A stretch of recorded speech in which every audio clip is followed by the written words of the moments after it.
sa kuna ai pan pi hung ham ti kada in hoi sa kuna ai pan pi hung ham ti pa kai sa ko nahi phat thei ko nahi ama bu ahi kalam pi ai salva paka na lâu pi nghe se hi bóng rong ngay lu nay chân hi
Chính ba hi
kum sang ni som ni le ni phal tha ni thum ni sing sung khang guya dia vẫn chơi thong min lên lo thìn kipana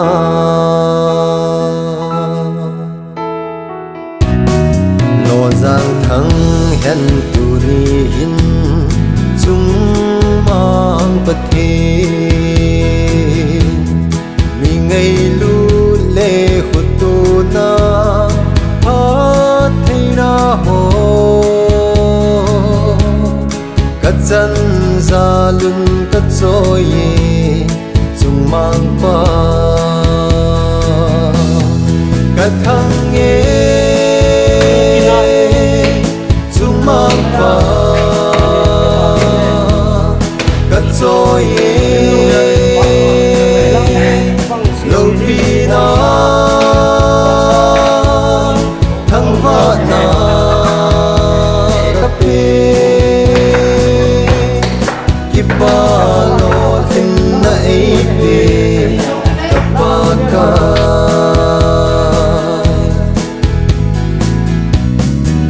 ngày sẽ nan cắt yếm zin yen thấy na ho na phat thấy na cắt chân ho ngày tu lo vin na zin pakai nei pan pi in ka thang nghe chung mang pa ka choi lâu pi na thang va na ka pe kipa lo tin na ebe kapaka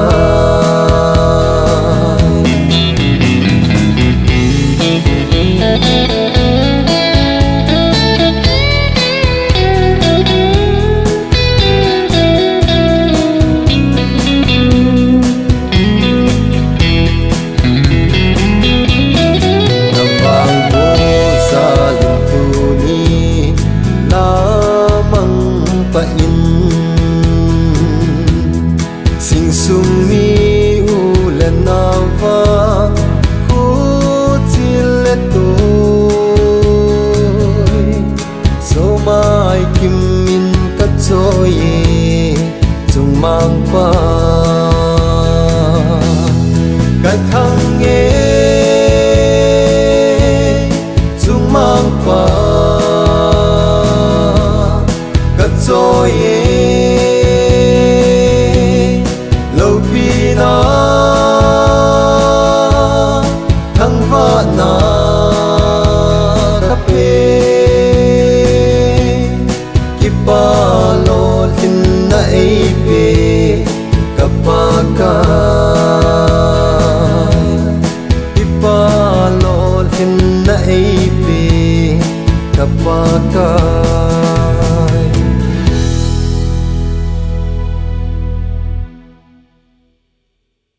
kita bang ni khu hoi ni khu pha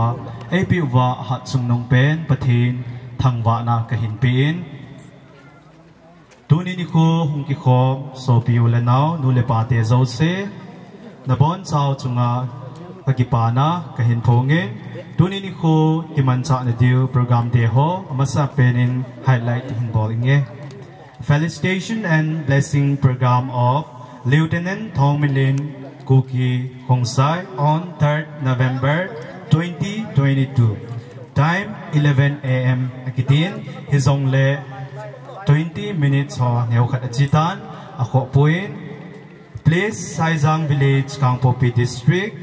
in Thempu Minister Pu Paungam Dimngel Head Deacon Saizang Baptist Church Vai home to Mr. Minlen Dimngel K Kahitan chukit le thu ching miss hat no dim nya phat phat na tao bu song khusa dim nya ne ten thang wan ani uti hallelujah hallelujah chung lung pen kapua ber mai sak ko pathin wo pakai pathin nang man ka taw na hon di san pi wa ya lewin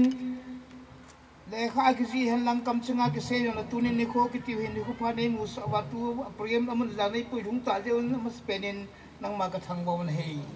yesun ka program te ho wa hin ki man cha diu te ho wa hin na wa cho roi la so ding te ho wa hin chule kin them pa ki mang ding te ho hin tu ni ka program ho zo se wei ami chang se ang ho wa hin pan la do ho lo si hin itu ni kho pha ni pi ki hon na ka hin ko nang ma ko na hin kat wa ka program te ho hi ai su boi thi de ni chom khen du ngai cha tu ka ki pat ko na wa hi changa hi avela na pan pi ngai cha na min thang wa changa chu hui ngawa na je jus min ka taw hi ki paumin lungmon umta tauna eman pu saijang baptist church hobong secretary pa chunga ki pa thui seven toin lim na thu se pu ngam se khongsai apalin ama stage a kahin lemin ama hong ki got jing lain abana wa choi lai sa pi diu pa thangcha khongsai jong got sai em pi divin tim na kahin nei ama sa pen penin tunya icha pau na pau lo den chunga ki pha thu se na le wang thum pi le dinga to gun in an ho abula para tuni ani khung run to ka boy the na wang se tu the na khusung beng sung len sung am lo ke a pathin ma pui la dala ikino pan thiam ta jun i mau yung puijing i payu pathin ko ma sa pen ki pa thu kan run ai ani nai itu banga ki pa pi thejing la lop thejing a anewa para nule pa thumang ta hong kang lena kundia na to na len ta hin mua chapa Thongminlien chunga jong in sung thakelen ki pa thu kan se nei chapa Thongminlien lo hin chunga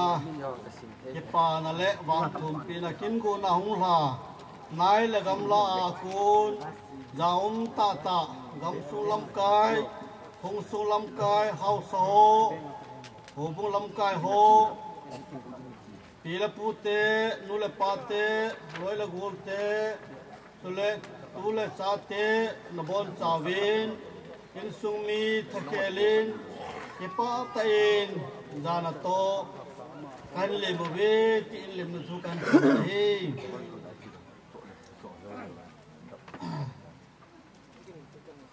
and I express my hearty welcome to the army officers and civil officers who are joining us on this grand felicitation and blessing program of Mr. Thongminlien Lieutenant Kuki. Thank you all. Goodbye. Amen. Pa thangcha khongsai ahong ki got jing lain ama ahong ki chai le holim na thangkhulun Kuki father of Thongminlien ama jong got sa dingin tim na kahin nei Dilanin bolo chunga ki patu ka si chile ke hi phat ma sa khat lai chen kem chungin kamina naumin ahong ki khelin tu hin chapang neu cha hon jong sai on khupi nei hevin chi kamin ta ai ta patin ka thang wain ke yong lupna zal khona kain si la hin to munin kain khomin tok mun chun phat cham khat pi kan sai patin ni taw na wasangin tin pomin ka sa thei tan patin ka thang wain patin lo pi na dingin sai on khupi chin sa toin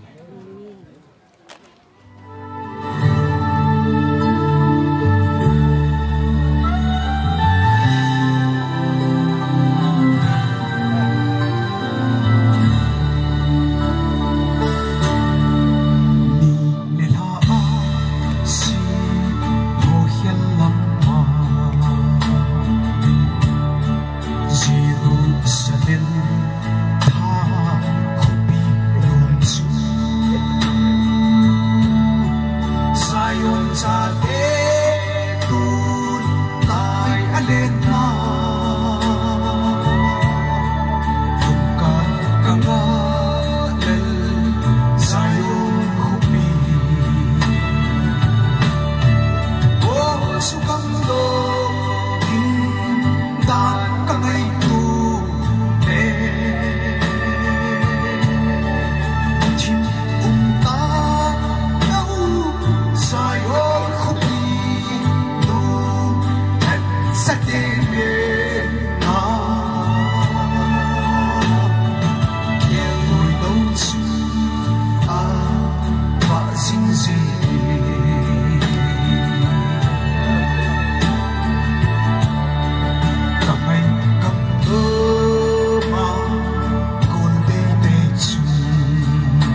lên ta em ngồi nông su và sinh gì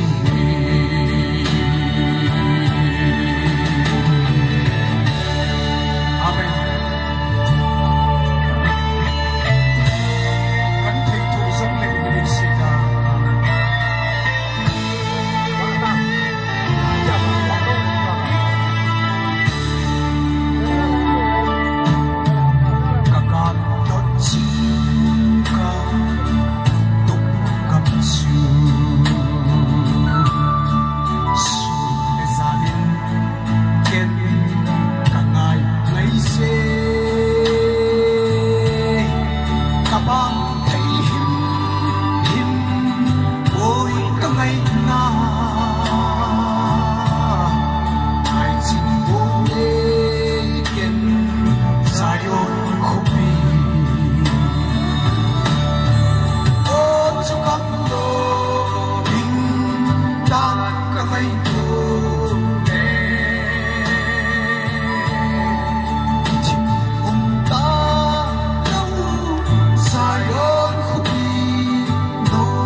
Amen. Tuin holim na tunini ko ikipapiu Lieutenant Thongminlien Kuki ama apa Thongkulun Kuki hong hiintin aman hong holim chai chai le Lili Kuki tunini ko ikipapiu isopiu Lieutenant Thongminlien ama ano hong hidingay hin ama ni hong kizom pai dingin team na kahinayin tuin pa Thongkulun Kuki Father of Thongminlien stage kahinlime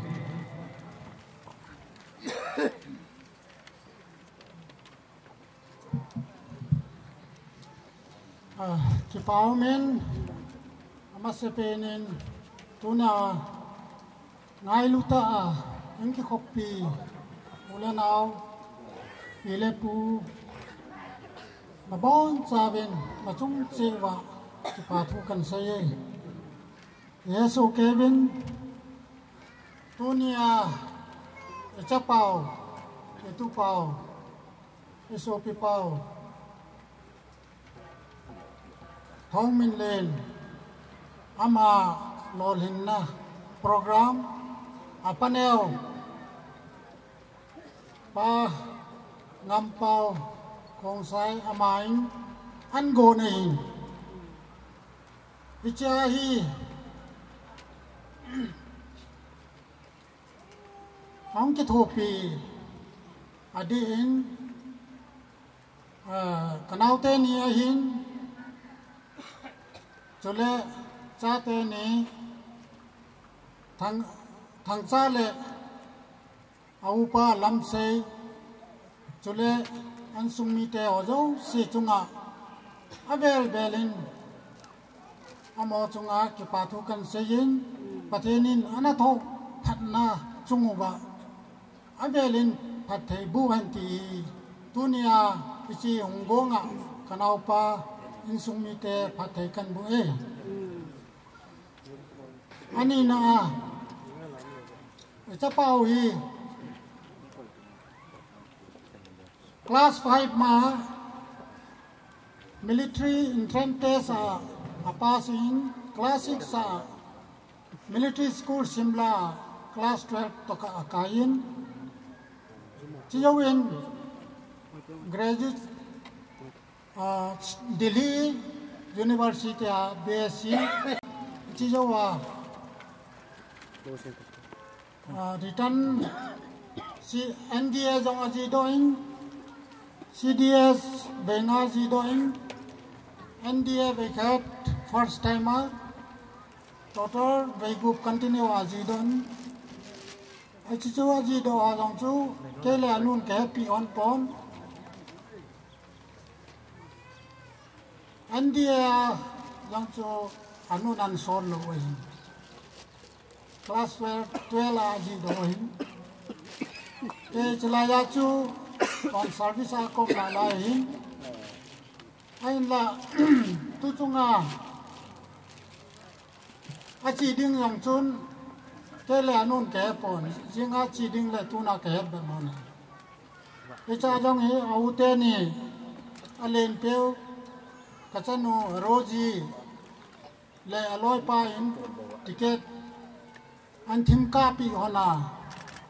achi ding ni la hi an sei do ba mon ain wang phanum ta chun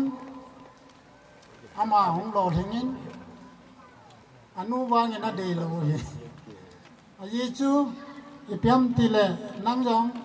na phangop se ne men kholum ke ya service na bol chapa changkhat na ne ya nang ta bang banga gan thei thoa na sol no ma tin ama se yong chu ding ain la pathenin icha na chi di hi ti ama api na ya la tu na hi chiwa mi pi yo se lo ding ta ki kho boin ka ki pa in ama jong training sunga imacha boina ki sukha na nei lo hela TV be ho jo sin na mu so ke de hin ichinia chu mi jong atamin ichi yo wa passing plate bol jo wa ke ho jo ajinga Delhi kan zone bin Delhi apana infal cycle lai darang akan junoin ama yong kita photo yong namu so ke de hin mi janile somna vele hibin cadet achila yong chu mi thum se special force activin para commando cha jong selection and moon chong hi mi yo se namu thei lo in bon sakeya overall selection na wa ma he hung jaw kin in abana ato na ringa jong tu naung ki khom mi pi ho jo sin tao na nên nei pi ding win ave din nei ngoba kong ta win Sejong le tunia gamla ta unki kopiu kerte man lang kangpo pilang ako na kaloy ho ngai luta yung kalsun pi ho jong amo chunga jong abelin ke pathu kan seyin sejong le hichiwa sayang hong sepu jong special thanks kan bolin hetabang mai cham sem na dinga mun e phal piu hong sepu le hong sepi chole hobung komite ho zo si chunga abelen ki pathu kan seyin hetabang ikhusung ibeng sunga om thei no jong na ki pa ding bin ka ging chan cho dâu si cái nhung cái gel pha ai pon no nhung na gel pha lo hin la tu ne ka chapa chi sayang khoa kanau pan mai cham asim pi hi pathenin sayang kho ho bung mi te ho zo se asia ke na chung chi wa pathei na bu wan ti kan phon do e giờ này dấu lệ nào pa abe pan dòng xây nan tin tu na hong kal song zo si koi ma cha an na lo wa ki le lo ding wa a be la kan ti mai ne le cha bonin bowling ge jin na ti bolin koi ma an na lo wa ki le yum thai lo ding wa kan ti mai chu jong le tua ông là lại ra hôm nên imatsa ki phan lam na nei lo be a chi function ni nom ta men ding wa kan te ma hin chong la ka cha pa hi class 6 asima pa tu na ka ke ni ke to ka ki mu to he ki ti le ke army akom le ama boarding am le ka sution ke to thai ji lo ai ti ja ama jong ai pa wa hel lo he ke jong service kum som thum la kum gu kan tong in pathen lung sin in pension kan mun ai pa ke zo si jong kan da la tu nya kan he kan se toa ya thi ma ka thi mai tang ke sa nga ka loi nu jong thêm rồi mai ti jen ka ki pa in tu nya ong ke khom jo se a be lin ka ja na salam kan pi ke ma pha chu chan chu tai ka ki pa ki pa min holim na pa Thongminlien Kuki father of Thongminlien ama chunga ki pa thui seven twin holim na ban zom dingen no Lily Kuki mother of Thongminlien stay cha in the name of it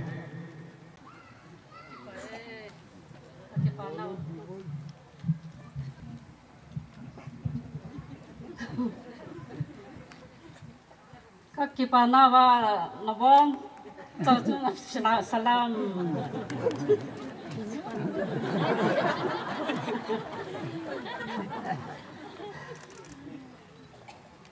Paule hame katha samin sai jong ka he poye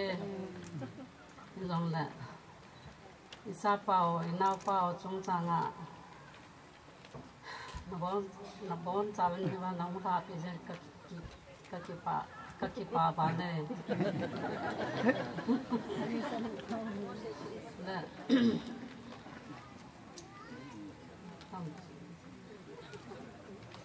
bai ba ne sai ba nga ki pa ho vin akate pa ho vin ti banga so na hong jong tu ni ne ko ai hi sa pa na pa kin na nang ki pa pe na wa sei zo lo ki pa kan phong in chong le na ho na chung chi wa pa then pa the bo tao hen ka se nom sam tan te twin kin nei te phat pu ngam pau khong sai apaneu ama phat ka hin pi ban mas pen te ne ta bang dam na le phat phai pi wa a chung lu pa the mas pen te kan kan ne tu naw ki ko ole naw chule zara kilo chule gam sunga lap kai chule adang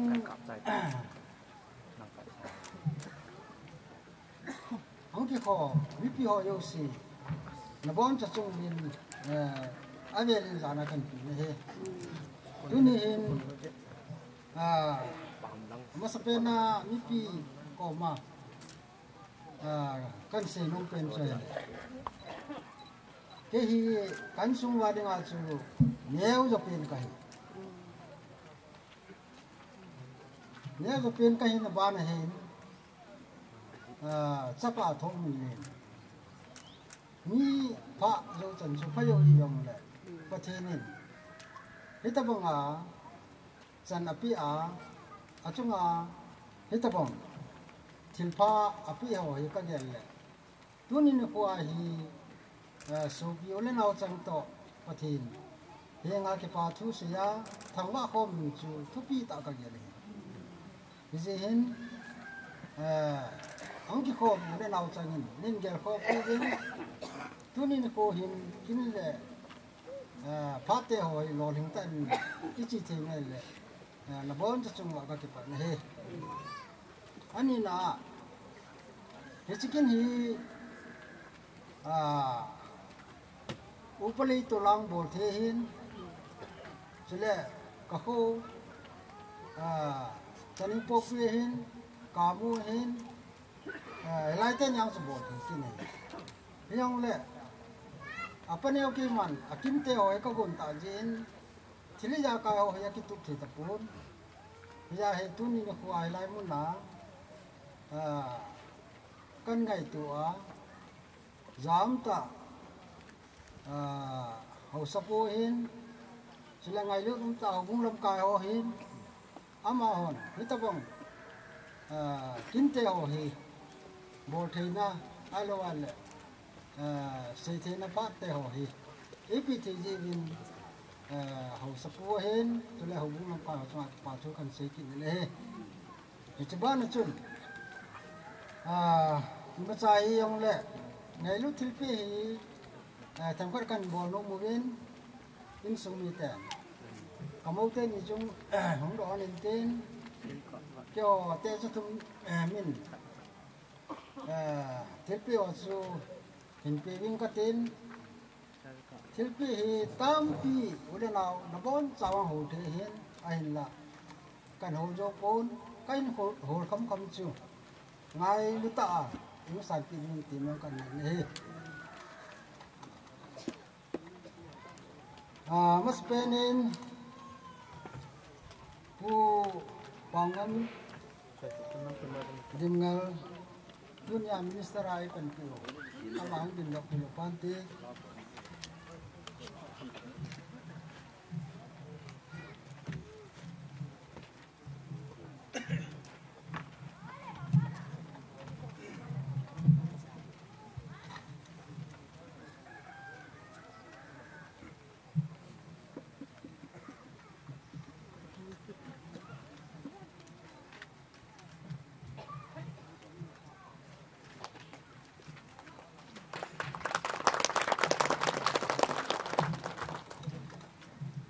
nên hậu sapu pulal thang dingal chim of saya Video in khut na beng ziziu hite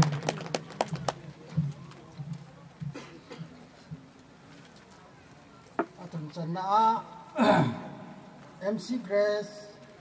chim of tongkoi amai anu pute yang hin tongkoi yang hậu sapu hite alina pu paulun hong sai kapu pau yang hin sila kamu hong sapu yang hi khut na beng ke ute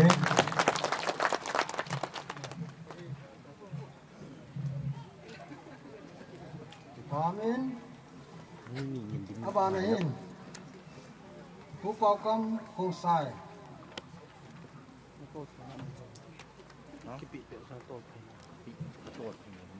ama yang hi kim sunga ringa kapu pau mama cho hi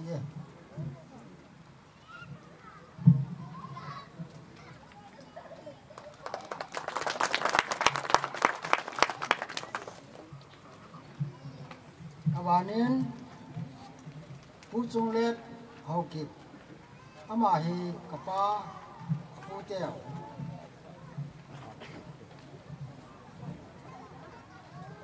ama hi sai ko lang hin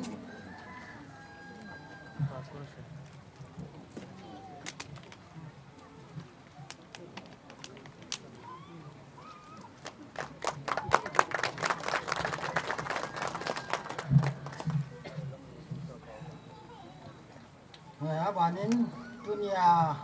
kini pa gulang Thongminlien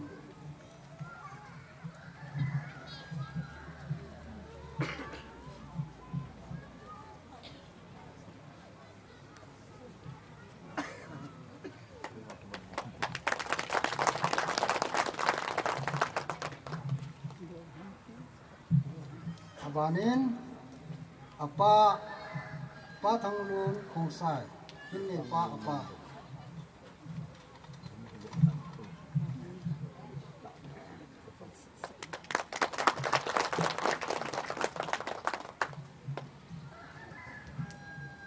abanin wo jaku lupo hormon hausapu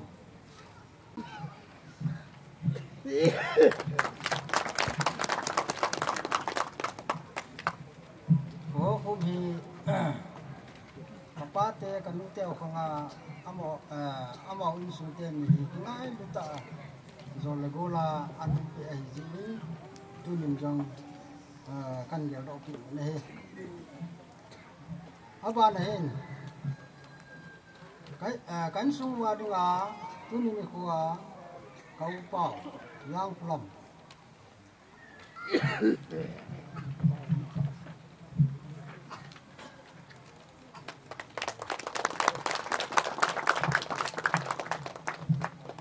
abana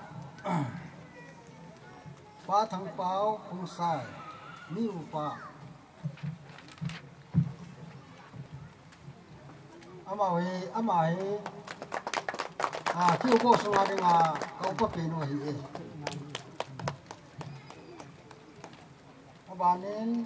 ba cái luôn hàng sinh lôi luôn cho nên là khoa hi hình sinh chú ama hi in ama chúng ta phải cho về lên cần phụng kinh này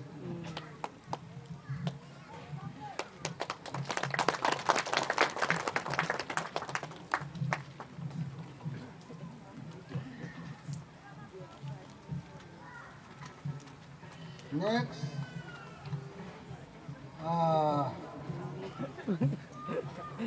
Sir Bopes Sharma Major Cycle Post Commandant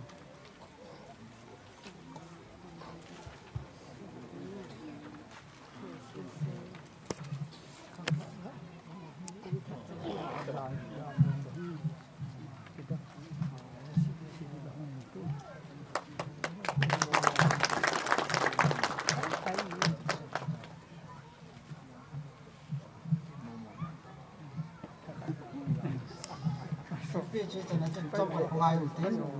tôi là bà nên thế thiên không sai ama in phan cái là phan đi cho phan xuống ạ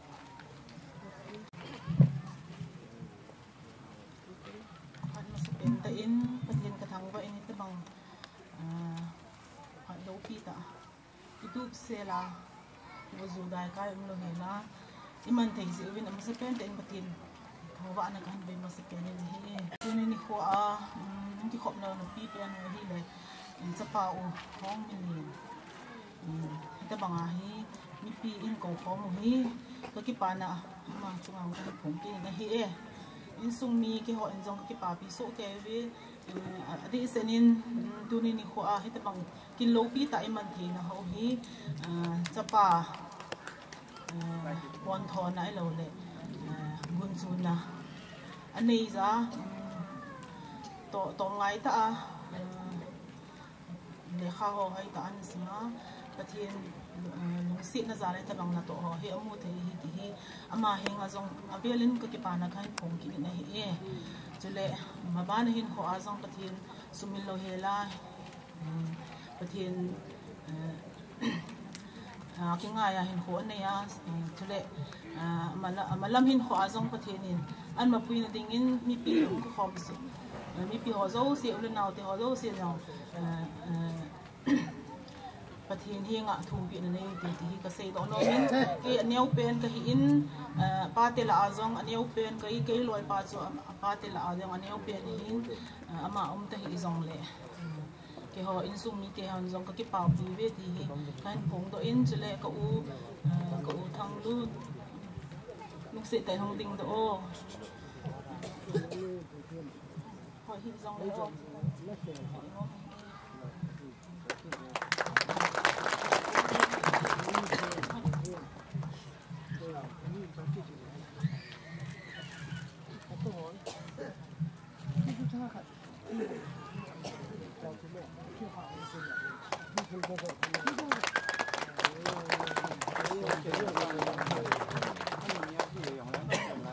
bà Thongminlien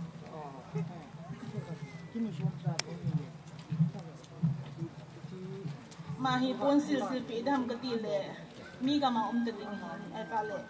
asil na yong phat na chu an nei lo mai thei hin si chun akia thei ding we so de kan pi de he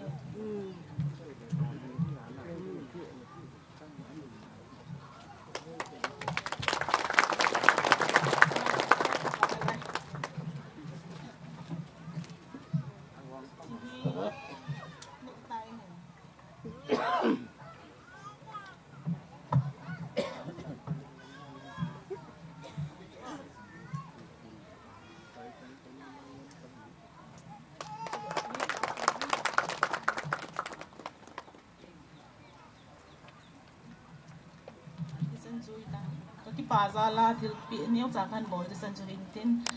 ke pha chu san chu chai phang ka te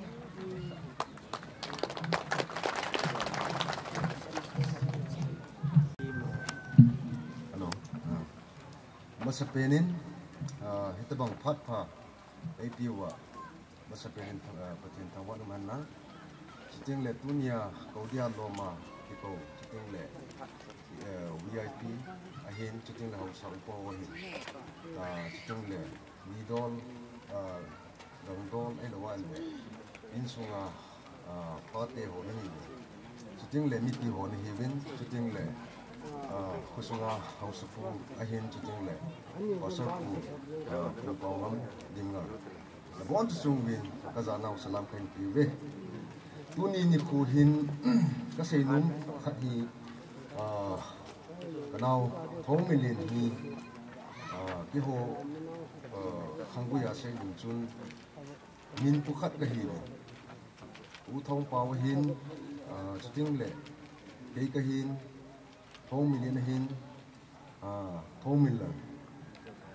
Thongminlen hong do tari nang khat we ka ti chu phat ka man manung chu min pu khat ka hi nau hi ken jong tu ni hin cái đó tạo lần nuôi mình thì chú tu không bảo hiểm không dâu thì không đồ ăn chú là cái anh em chị tập huấn tiếng lệ brother Thongminlien cú thong bảo hi không dâu tập huấn kêu hi một cái Thongminlien thong của tin thang Thongminlen cái gì vậy thì chúng ta sẽ đổ nôm hết mi hiện tâm rồi hiện cái gì thằng cha thì này hiện mình cầm mình ta số thong của tin thằng hết yang chúng ta sẽ đổ nôm hết tiếng lệ chú ba nên kiến dòng cái nào pa hít tu chúng ham phát na thì đam tiền vang bu na ít bằng in sunga ni đinh mà hi dòng lệ cái hộ in sung elawal lệ thằng sunga đinh cái pa dan hi ase ji thei po e ji chun kenzo west coast hi presentation ka da bon lumin e ji chun awun hin choin tin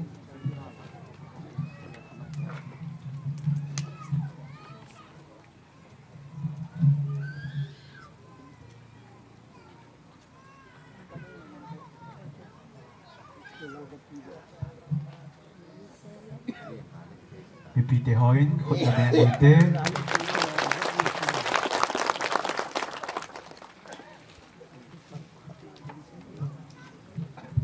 seinum tam ta cái này thôi mình sẽ quăng thì hoàng cái này hiện tin yong lệ phát gà lúa sốt giật đi cái phát lâm ống giật này cái mà phát cho tan cho tan tê cái gì vậy bạn này cho ứng dụng như cái phát bạn này dunia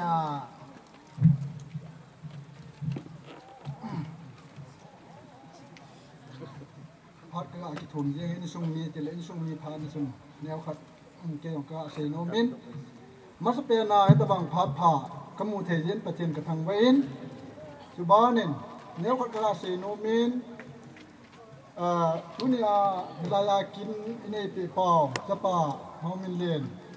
ama neo la hin thakhan na kana vin pa thang sulanga thakana kana ba tunia hitabang tanpa ông san na te ho hi nu le pa tu le se ngai chapang ahina hot chit na jala tunia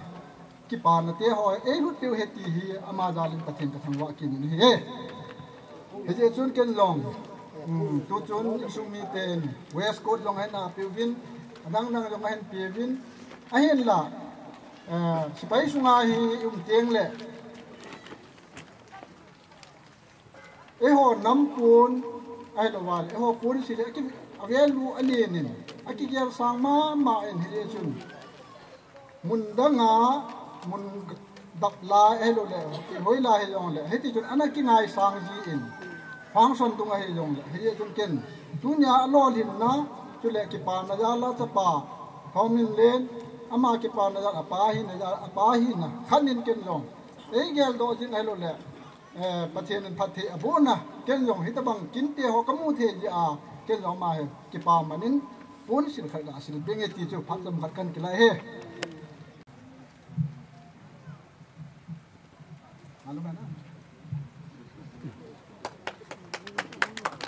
bên cái đôi té chan chỉ tan te ka ki pe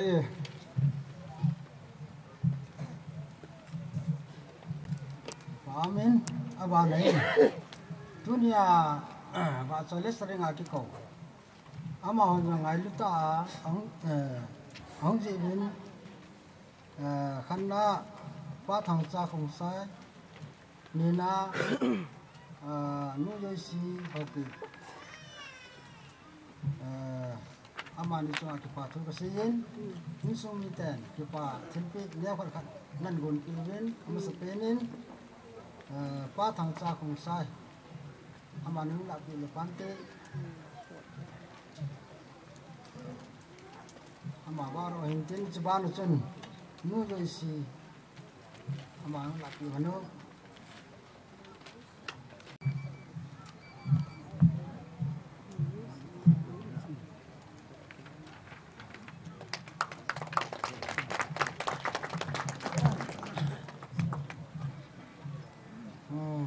dunia cycle gam sunga gungai lo alam kai po mai le amam yang ki pathil pe sani ngin kan ko ve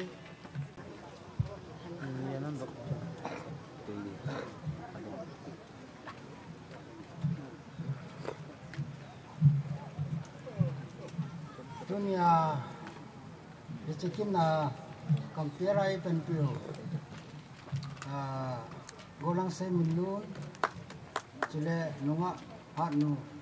amani ungin da ki fanti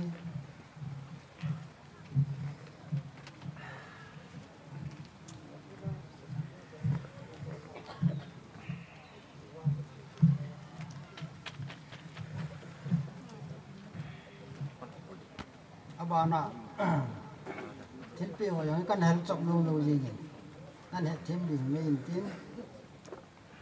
khung sain pi okru kangpok pi president kan ko ve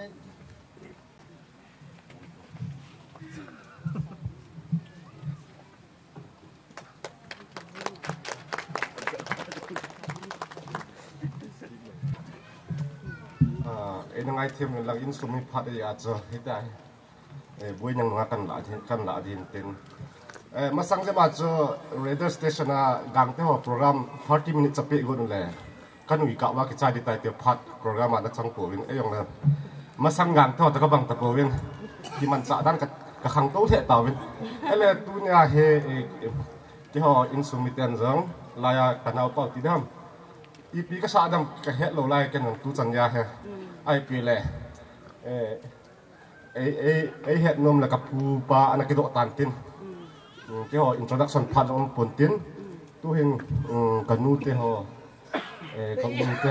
ho ven tin ipi thil pe ki pa thil pe ani nom ham ti cho amo khun aka pi tha pa hin tin could you please stand for us he pu na ong din pai pe yo nan pon Nunu pon.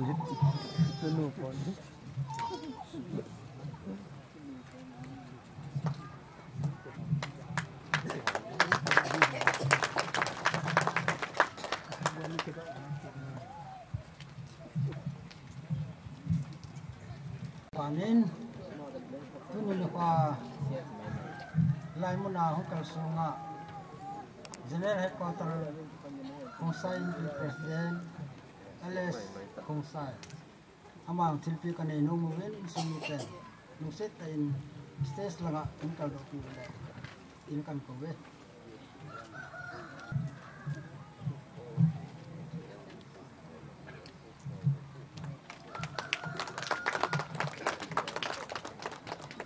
abanin tunya kini te abepa tulet punya jugen abepa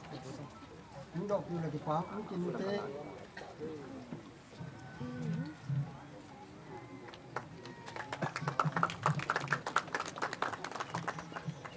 tinang patong sa hin lopai pai jeng ngom mon sa hin lang ka ke pa in na bon ta chung wa tiang le tua kaloi pa ka be pu kini hi slonga ke be ke hanin tiang le ka chapa hon na a he na bon ta chung wa ke pa na kan se ki nin tiang le program ka be na he la sau ka sa be set jeng hi chun ka ki phalamin jo teng ki chang khai in te ka ti ji u chun ke hon jong pam langa ju pi ding dol khan ki pi chai ba ka hu he te ka si hin tiang le ka loi ho zo hum ki nu vin ka bon wa ka thimana ko na hum ka hi vin pi hele a program chu ka bit wa ka ki chak tho je mu hin ki ho chu no mo na sahi bin lang hi jen ki ho a hum cheng chu khat be hum ding do lo ki pa min te to na mun che wa Bipin khut na beng uite ki ho cheng ka hi vin hi je in pi hele ka ki ngai lu na zalo ba ki ho jong chu hum ka hi vin jong ngai lu na zala e ko vin ho zo se to ki mu to je vin avel velin pathin ka thang wo ve ka ki pa e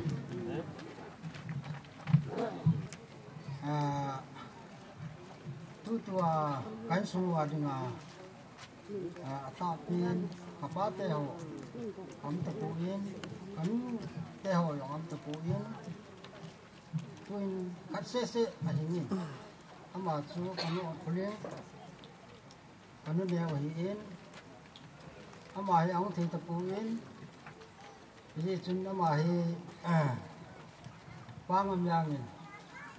pun sil khat khula pe phante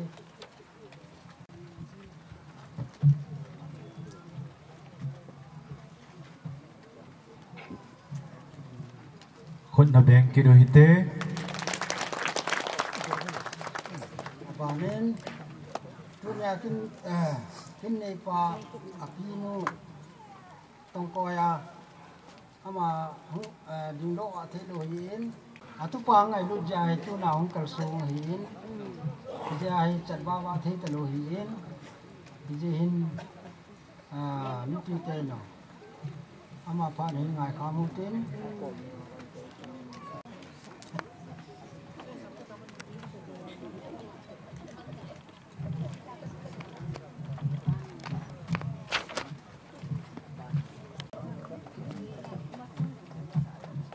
mi pi te hoin ki pa pi nawin khut ha beng en na beng ki uite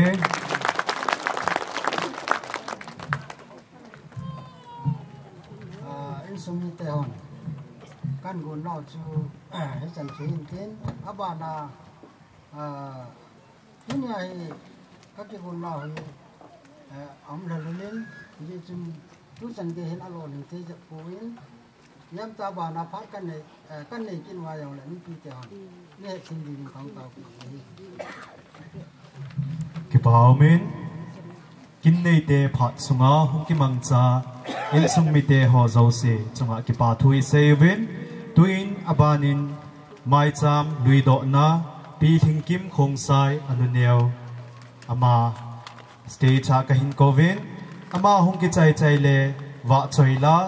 Mr. Minlen Khong sai nang zong god sa na dingin team na ka hin nei ki ne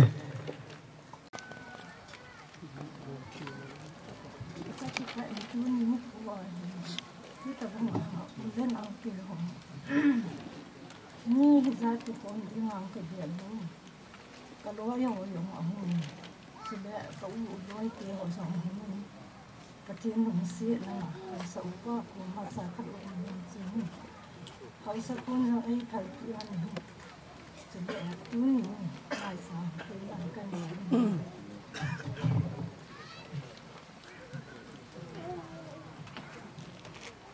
những video hấp dẫn.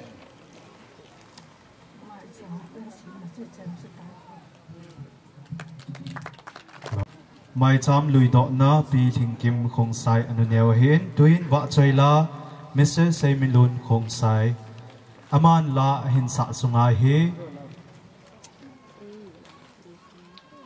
tuni ni kho a ikipa pi o Lieutenant Thongminlien Kuki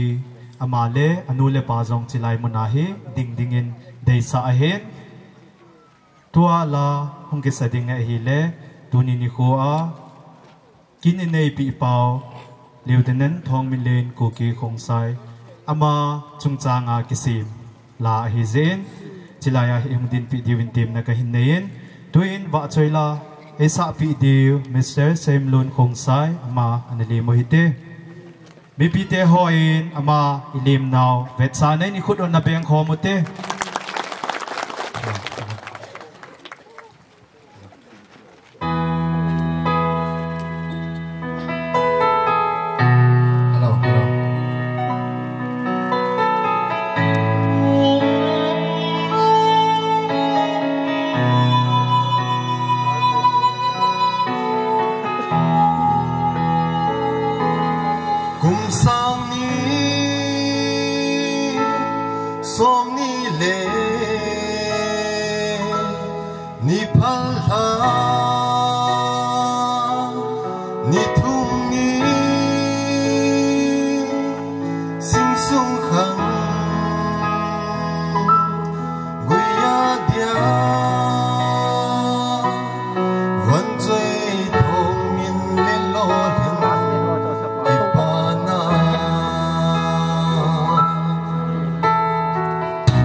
Nah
langai ta tunini khuwa isopi pau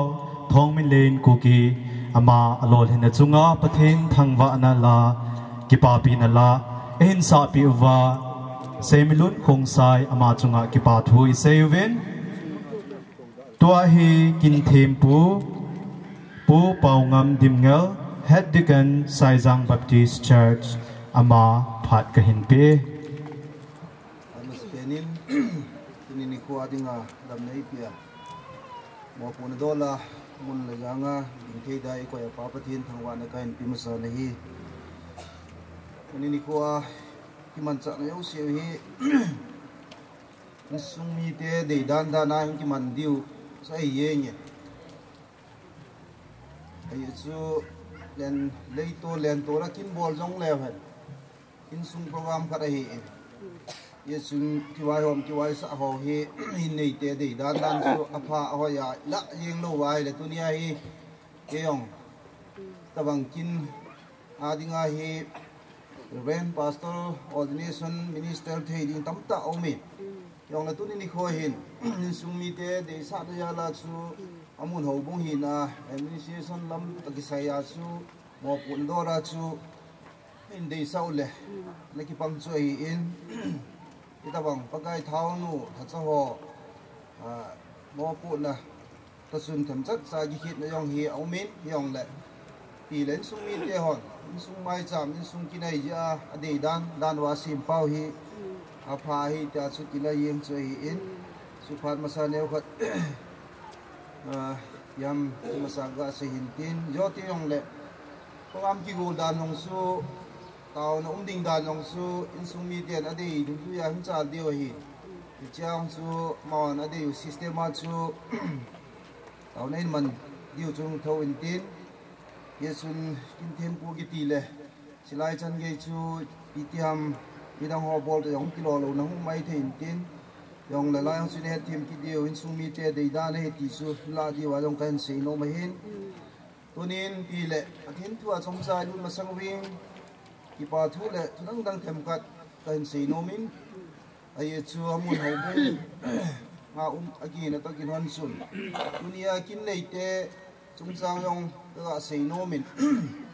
tabang te chu hi wa dunia ai tabang hi yong chang hi wam tiong su leo khat kan sei masat nomin hama ho hi na kin bol hi lung na chim ja lung chim lo dia mi ja hong ki wai sau ka ve dai le pat chung cho cái thùng bè thâu nào in yong lệ nung cái chim ta program hi thì bố thà ta khát chơi hin ya chu phát man tâm ta hi anh go nói hi tôi cái nào chu nung chim ta hi thu cái xây đó điều na xây đó đâu điang thì cả ngày như này là cái yong bu lang hi ka dạ độ hin cái gì sa na chun nung nào chim đi nam thì chu cái gel khát cho mình ai chu introduce yong hi bol ngam lo han kiam dunia kin inei pi teo jong le langa kin bol te yong dunia ki mu to ba mal jin je daung ki jen kom yong hong ki ni mo yong hi dunia hi kinin nei wa hi om na gam chi wa ong ki su to le ong ki mu to to ki lo jong kom ma so in sung ni ki bol dan ho hi eo ni da ngai ga bol ho jong song ki khit yong som chi chen na la cha kat jong som ki thoi ai pi la bol lo siu hi lung na chim chu ngai ai kin bol teng le ya dunia yong ya mau hi mau thum se hi cheng wam tion chu ke question jo pa chun boring kai ye ni family ya thi wam I chan na ham dunia kin bol pe tiong chu anu langa tam ta ki go loi dan sei do diu chu khat mai the di yong le ei phat ma sanga dinga chu neu khat ga hen nom ja chu ki sei chu hin yong le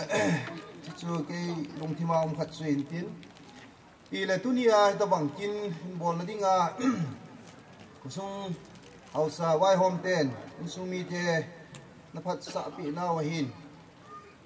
e ga bol the na lang cho hi lo ji sun obung lam chu pi ho chu phal na thei chu pon hyong le ko wai hom ten phan sa tunia kin an bol wai le halo pha dau mi ni khat in ko mi ga ho pa thau me an kan na ma thau me zu la kinelo an mi ga za pa sun ong kilo na kom long so mi ai ji biam ti ai le ko sung mi jet chu hi lo ai wa chu ma za lai tu ai hậu bung lâm ca hỏi min rong kita do zia chile khumin rong hậu bung min rong do hỏi cái này nè thao mình làm kia ta chọn ông kilo cùng rong om gì ai là thao mình trong năm mai nè đi khát lệ nằm độ tê đi kia khát tê đi tì kia na chú chú nè mai hin một cái hòn bị đan vào trong cái yen lệ ta bằng officer khát không cây độ na in là dong hung ball biểu hi in này tê xung quanh chile so pi tê malama tàu tê xung quanh ông làm cái tê ông mi tê thay lên cái pa na cái phong in này chile mà hin ấy bảo trong cái số mình liều tay thì ông chơi hin ai vì này đây là sao bảo con bảo là cái bộ học quân tin ai thấy là chơi bảo chứ cho ai xây điều hi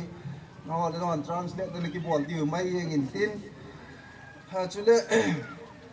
tunin kin bolte kung pau in sung hi neo kat kasi nomin ama hi ilai hula hubung ung ki loi khom 2001 ki mai ingting amala mo chu ke jep ta hin sa pada hin ma yong hi one of the first board of the ken khat song hin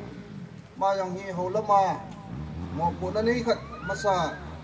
ko pen da khat sung jing record na hi ai tia mang lo ding ti mai tin history khat nei khat ong su omung sunga ding ai hi mi pha hin sile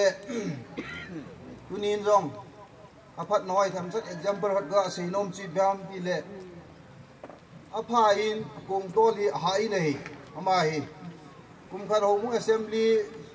speaker ti ji ho chairman ka posa wa hi le mi se yo si pha san dia sa ye jun achal thei tai nei ye chun cái chú lắm cái khả có mấy chú cả thao cho lệ gì nhỉ chị assembly chị tôi đi dân nghiên các số miền mỏ gì nhỉ ai chú mi sẽ yêu sẽ nộp tại ra final resolution chúng thề rồi mà hai bữa chúng điều tập bằng tay vào trong độ phá thì mi phá hi mi chú sẽ yêu sẽ hi đi xa số cái khả này tôi đi rằng kiến bỏ đi bên này này niềng điều đầu gì ngày nó mà nôm khát rồi hin chú ai tu ni hin ama ho jong ta banga in sungwa pupa cho mam lo cái ta pon yong le ta bang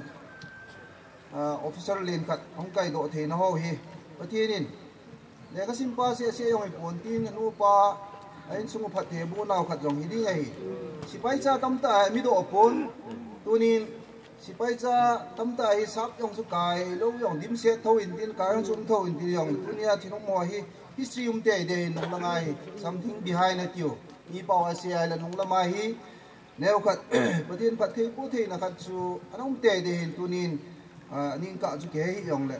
ye chun tunin le ka sim hi ka thep lo jen ke yong ita bang le ka sim sa ngo hi ka ngai sangin ye chun tunia ita bang sai naw pau win an ro thin na chu hin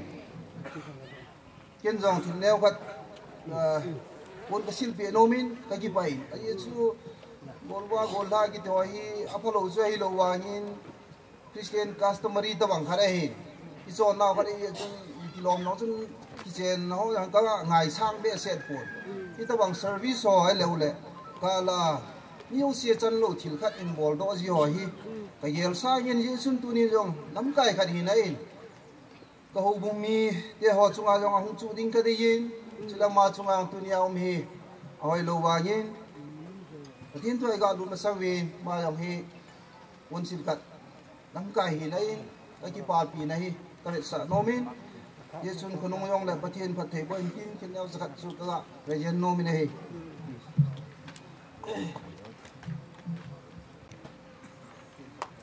Repeat hoin khot na beng uite Bena ra hung kita do pathin thu hing hi khat be hin vel siming ting Deuteronomy bung som thum la khat changgit nang ma masanga lamkaya panglong hi pakai ama ai bo be ama nalhon pi jing ding na thon sa lo hel ding da yong na da la lo hel ding a hi mi ho ku ki chahi helin lang lung thoi nan zong ne helin ati pathin ethu bon saw ding phathe bo pi wan lang tuni simu bible chai adi atunia kin leite sobite bible chaninga kain hen thu seng khat choi hin pathin mi pa mo sin Egypt mi te kuda kona nam mi te sercha te ho an puya hi pathinin kanan ga mi gen te na san tam ta puma yan pian pu ye ngai ai wa nga chu zol don badung hi gal kai ta lo dinga hi pathin mo si hi thupi atne ya hi ta ji chun aman jong pathin thupi chu welcome tan ye chu na aman sei na hin ka kum jong atam tan chat jong ka chat zo ta pon ye chun ya Israel mi pi te masanga Joshua hichi responsible api na thuseng hi in ya chu hichi thuseng api thuseng hi tunia I be da hi le lai hin tu masanga pana ji ma pana zoldon badung gal kai na ding chan ge nan pui pau chu pakai ama cho hin ya chu tu a yong hi hichi chun nan pui kit na lai di wa hi tia hi thuseng ana sei do thuseng hi in ya chu tunia hi in sung mi te dinga hi chla hi be da hi le tu masanga hi sat in thut adi wa in pui pa hi ko ham pakai ama chu hi lo ham a hi ti wa le chi tu cheng hi tunia hi gel do ki du wa maban ki na yong hi in pui di pau hi ama ma ma chu hi ti hi tunia si bible sang hi memory bol wa ai chu ai ban hin ko hi in zot pi na di wa hi tu na training hin sa ya abana hi mo puna an nei ding chu hin isi bible sang chu chom san lai chu ti chun an he witin abana hin i bible wa hin sipai chung chang hi sau sau yong la tunin sipai ve zui thei ta kha jil do dinga khat hi tunin chulai hin kin nei sol cha bung som sungai hin be na hi le ex of the poster given mi pawa yo pawa sol sa te na to tin chilai hin Cornelius kiti sipai zalam kai khadaumin ama hi na hi piam ti ai le kita ta ni o thil pe tam ta ta pezia chule tau jing ji kiti ne qualification he no hen ama hi kai seria mi hin rom sipai lam kai khada hin bible ho hi ai ki to sau hin lai sim paw hin zalam kai atin sipai zakat chunga lam kai chu ipi ki sam chu ka hepon sule tunia yong hi so bi pau sa pau hi lektonen akitin lektonen chu ipi ya ipi to a ipi ha responsibility chu tia hi ni yong chu sipai pang ong ka dong hi phone hi igugar ho hi ka do ai le mi 40 60 chunga wai home ding hi le akilo adi a hi le ai lo le wa chen kai in sipai ki wai home ma chu ya chu mi som ti cha som gup chan wai home ding most junior bham rank officer khat ti yong chu na le le yong cha ki sim doi ni le din di dal hai tan te pia google da da yong le mi yan ham khat noi chunga chu wai home ding ai ti na pa hi ai pen chu ye ngin ya chu hi responsible hilla thei ding mo poding khat chun ai chanam khat chu ve na hi le hilaya isim do pau Cornelius ki dipa sipai lam kai pa din moni ve na hi le athil phamo lo le tia pathi na ngai sa ho za la hi piung changam ti le chidang nam dang ten hu hing na an mu nau ni pa chong hi doi sim thei kha ai hoya ko nam ti le adang dang gejitet ai lo li pp akitipon sipai lam kai khana ko na hi chidang nam dang ten hu hing na sule chan chu ana ki kha khat chu ang chan thei nau hi sipai khat ai bo wi nei midang ai pon sipai khat chunga hi thil len ta khat ong so a ki hel na nam thu a jong nam mi te na ki pelo khat chung ki pe thei na hi hu hing na ong chan thei nau chu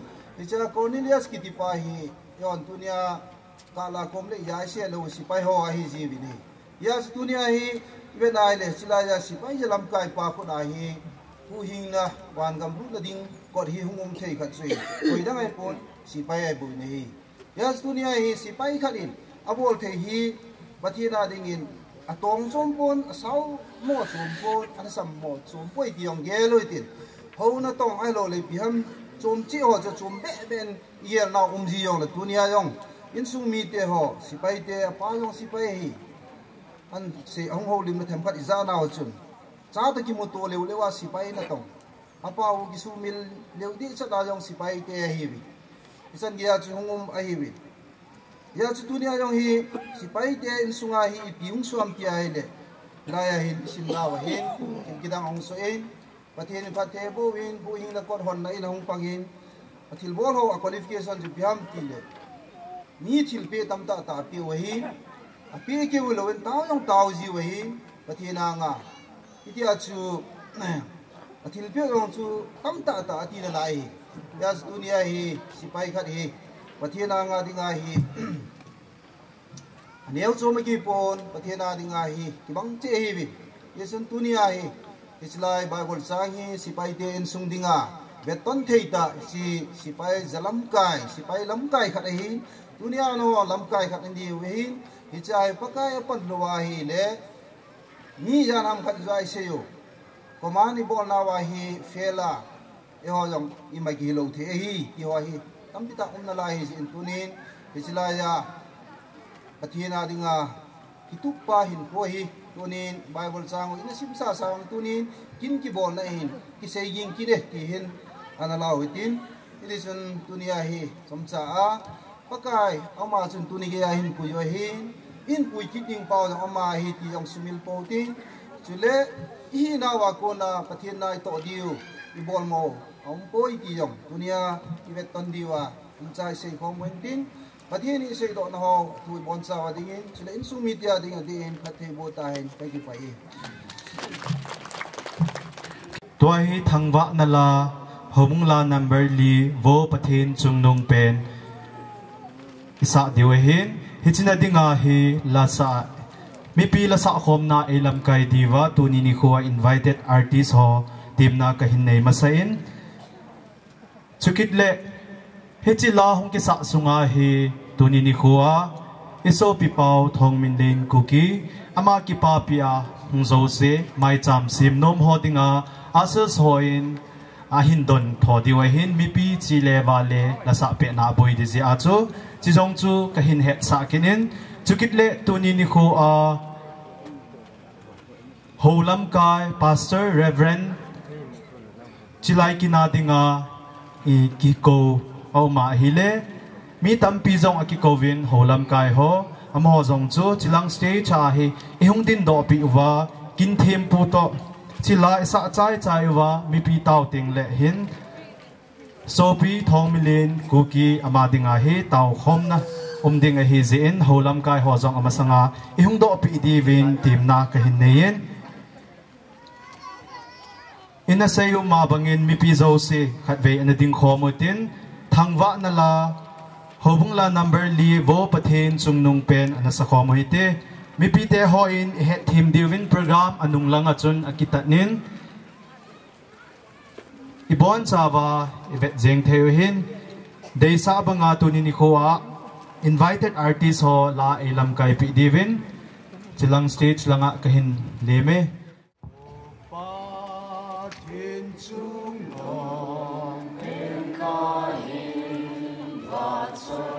hình dinh pathin le imazong se bol thei pathin le imazong se bol thei lung dong so gan thei te mi chon se te zon so gan thei te mi chon se te zon chaga te gan thei te pakai le pathin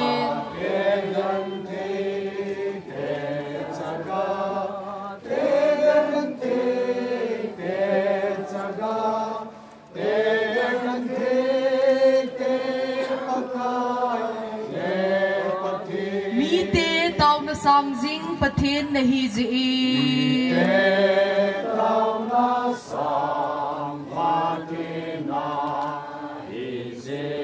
na mi ten asin mo athum nau pizi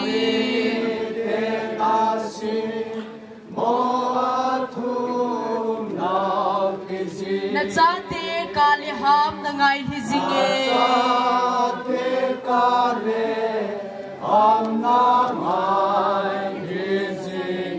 thuti a thil phamol na lung sun ngai poi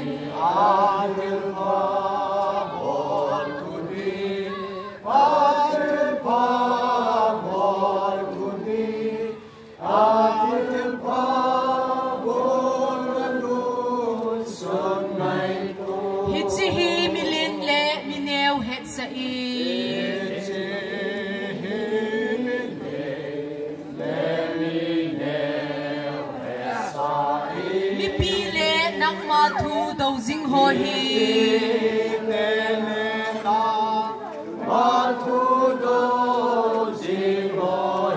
tua hu hinga thei na ding uba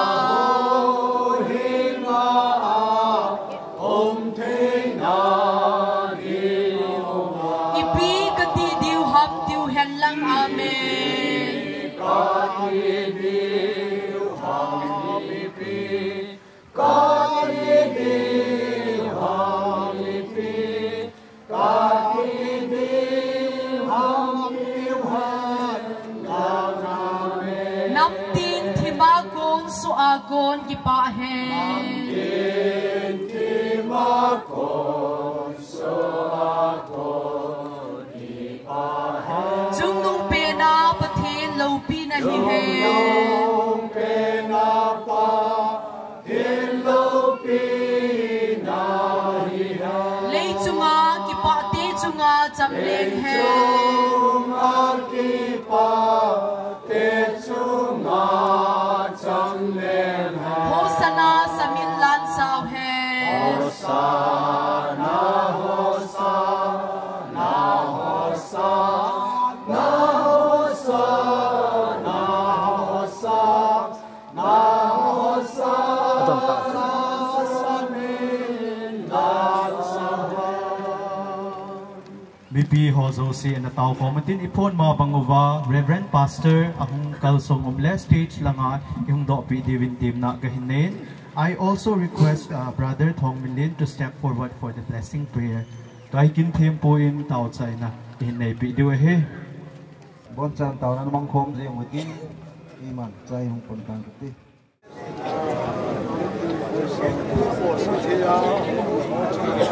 Insumi lol tikan ge amun masak unikan thakta nang magtapay na pa ang islam na ang pinapana sa mga tuloy ako tayo ang magtapay na pa sa mga tuloy Tuboi lang promotion lang yung saving lang dam sila training ka trainer mai jam mi ksem no hipakai ngay lu sang pena ngay lu kapau thing pathin tunin ni khun pakai ichi sapa Thongminlien pakai nang man nuaya kunanan pin sa ni ko pana ban panahong hanga tunia som ni kum gup nailam hin ko an nei na to girhona tunia apa to mun sanga kai sanga tabang officer rank khat na tong theidinga mupin do thin sunga kakipon namin lo pi kain thangbo na he pakai tuni ni kon tabang phun do na kipa na zala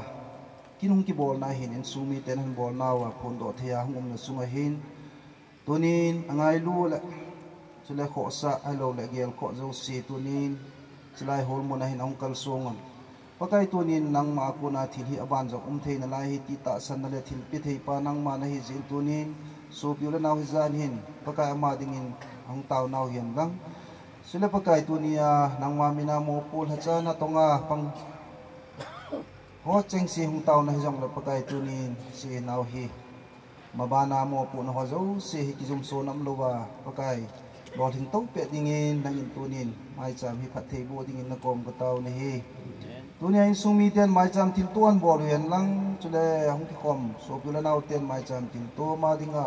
nang ma thangwa na han piu han lang chule ba na mabana hin ko pakai lo hin na mu to kit na dinga pakai mai cham tin tuan bo naw jong na tunia hong ki choi yo si hi lo pi na le pa cha na nang ma hong hian lang tunia mai cham ma kain bolo thilo zo si hi chi chapa dinga maman hin ko adinga lo hin le phat to na masal na hi thein dingin nangin tuni ka bon saw ka taw na phathe bo dingin ehu hing po ka pakai Jesu mina no ko ma khong taw he amen atin pathe na bon amen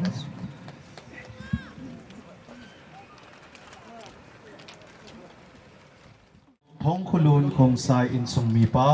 ama stay cha kahin kovin ama hong ki chai chai le wa choi la isa pi diu nu nei zoi si jangot sam dingin tim na kahin ne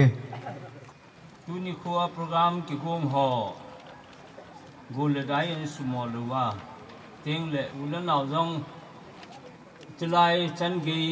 pan mun la the ne di walam in zo na wa boinom le hela dam sela ki su khom wa program ho aban cha ing chal ha wa sing le akiko ula na hing la ko su pi ho jo si ama sa pe ne ta bang phat pha phat hai pi pathin thang wa num han lang no ho jong hi chin sungai lo ning ki copy thei ji bin in sung thalan ki pa pu sen ka ho kan da me chi chu gol khan hi han lang aban hi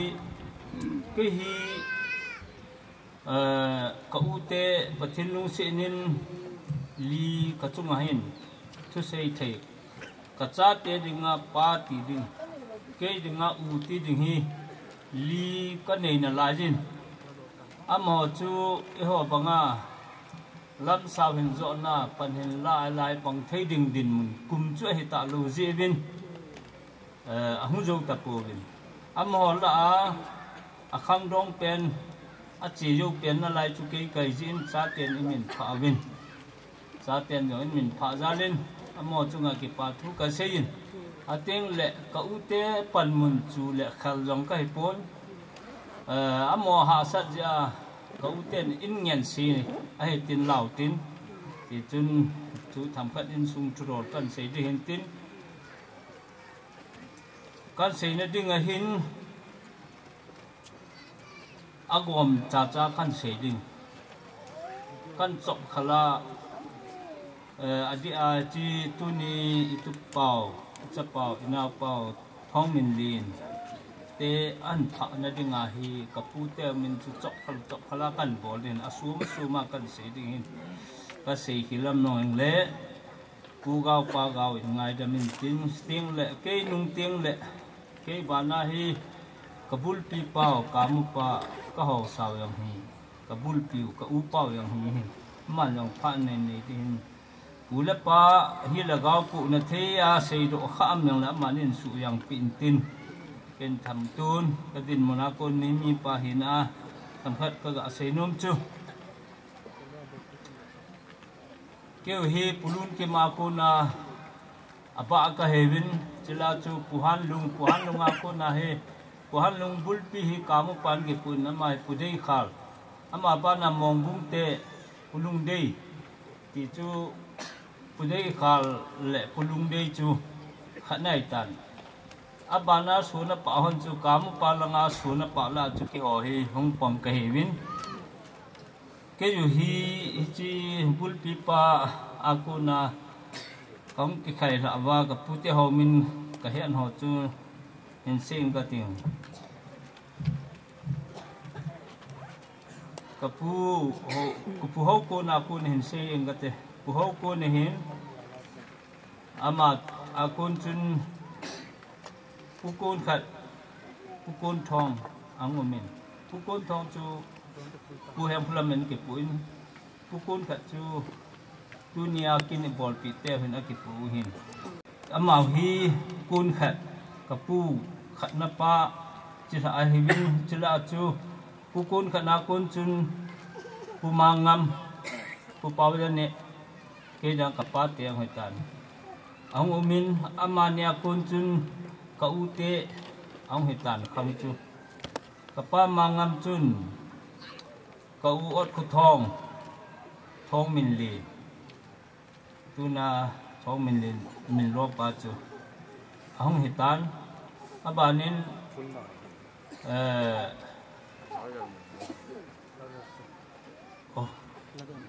yang khulam pu min chu kaga sini ka uso jang hen abanin ka uyam khuthang ijewa apat na alimin mi phai yang la ma chu kabul pi khat no hen thu sei pa lim na thu sei pa ngam sei pa ong hin abanin u thong khulet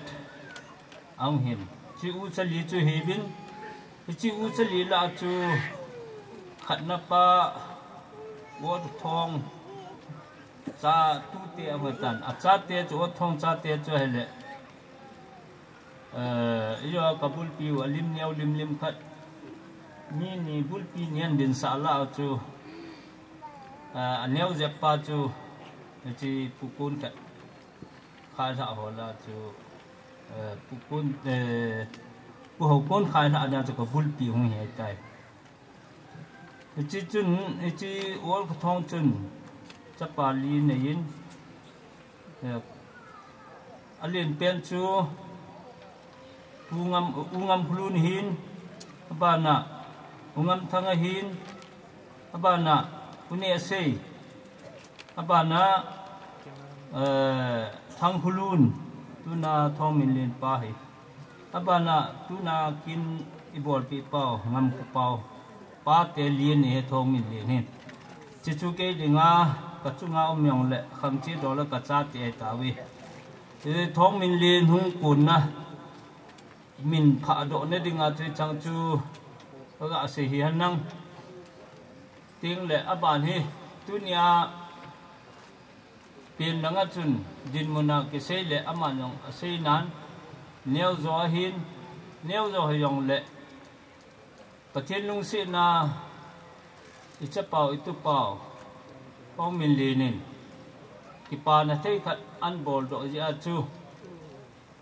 anu le pa hin avai dhune hi gamlen la hi le akiwal ahawal ti chu hi di hin sakap danin ki sei le tu lai thik na khanga chu iga bolo hitan ama hin avai dhune hin chi vai dhuna hi ama ni chunga ki pa thu ka sei he am dan chin sungin jong ka keu tu wa ka bol mo hi pun eyong le ama ni panan la ma sana he chahi an bol hon hin mamba na dam the na pat the na am yong le in sung ki ho wa tu pa jong hung pangin tin promotion hin mutadin tin in sungin hin lok phat hin ai phat jong hu min te ti hi ka lung thima ka kine me hi chan pha na ding chu pathinin ka tu pa Thongminlien phat thei bun tin a pi pu te hin in sumi ho hewin hing le kon bon chawin ama nan to do ding ho chu ai thei ang hi chan geya ama yong dam sela mai ho in dam diu hi pathin ko ma ka taw na hi chi chu tu na hi ka sei bangin ka u te jong le si yo talu ai pha na hi ke apanga o ka ya chu din sa lu khoi din sa hin tin ka sei na hi sei kil sei wam le ke ngai dam hu tin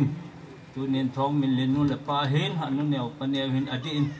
mo chunga ki pa na kan se ya in ni ong mo jong ki pa thu kan sen tin chu ban hin phan hom tu ho ko ma ka taw na nom chu an te pa te ho hin chlai stis a hi tu pa hi pon asilpi no mo khalani amin ahung ding do de ho ke phat na hi in sung phat tirana apa phat na hi apu phat na ni ti pi wa nela pi wa amon che phat alu ni chu kan thum pi hi hanang tun cha pun hin si pli man lon apa te ho chun pun hung sil pi wo chi yo ding te la ka upa la wa chaning pa naw pa hing mai pa te khan hin abana hi pa te khan hin abana sil ding pe hi apa zako mong bung te tan kamu pa to su pi pa chu tiếng le api hin an sil pi tawin ai thia le mo ko ma ka taw nong nong cho thu wang sei daw la ka ti thim a se yang le chang khat chang ni kal wang sei daw in tin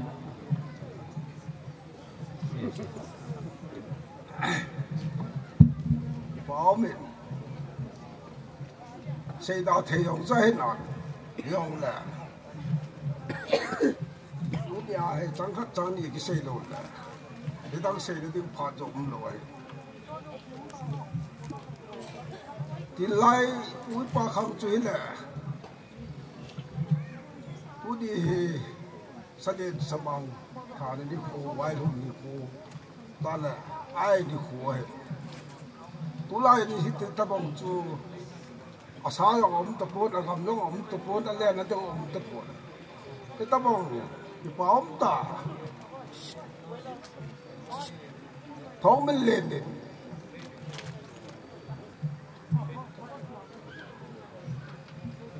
zu IPF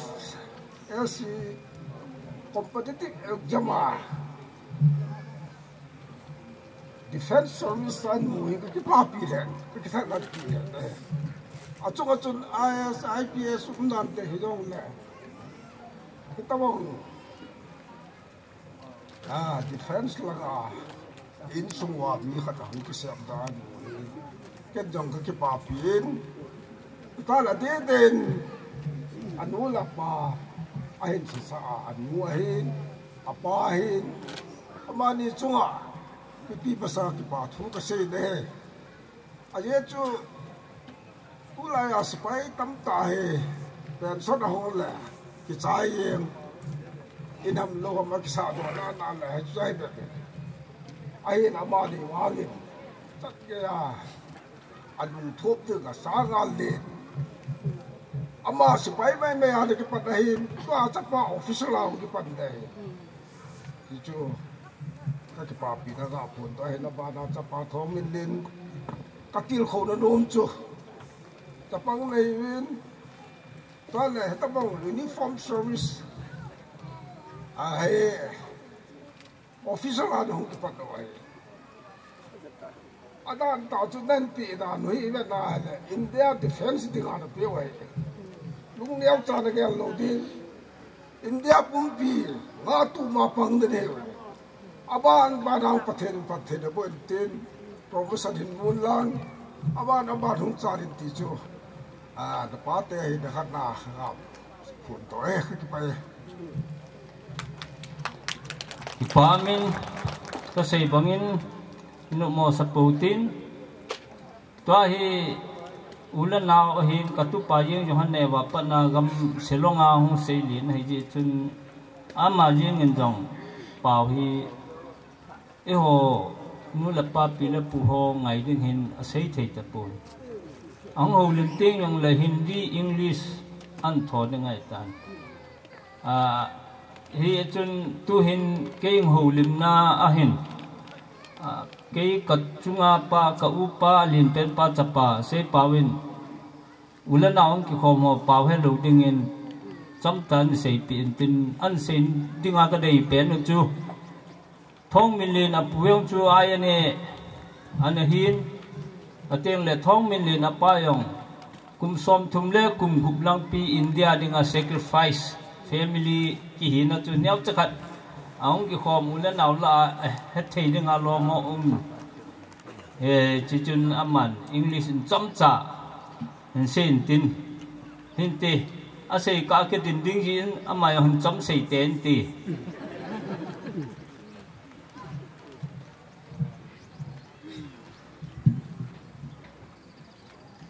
ngai lu jalang ki khomi bi te ho zo se pakai minin salam kan peve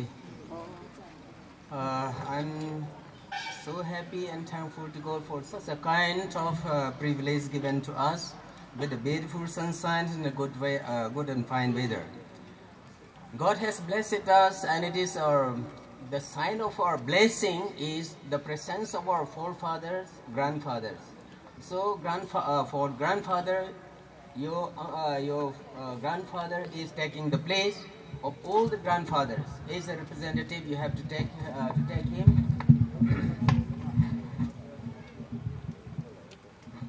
Your name is Thongminlien, and your grandfather is also Thongkulun.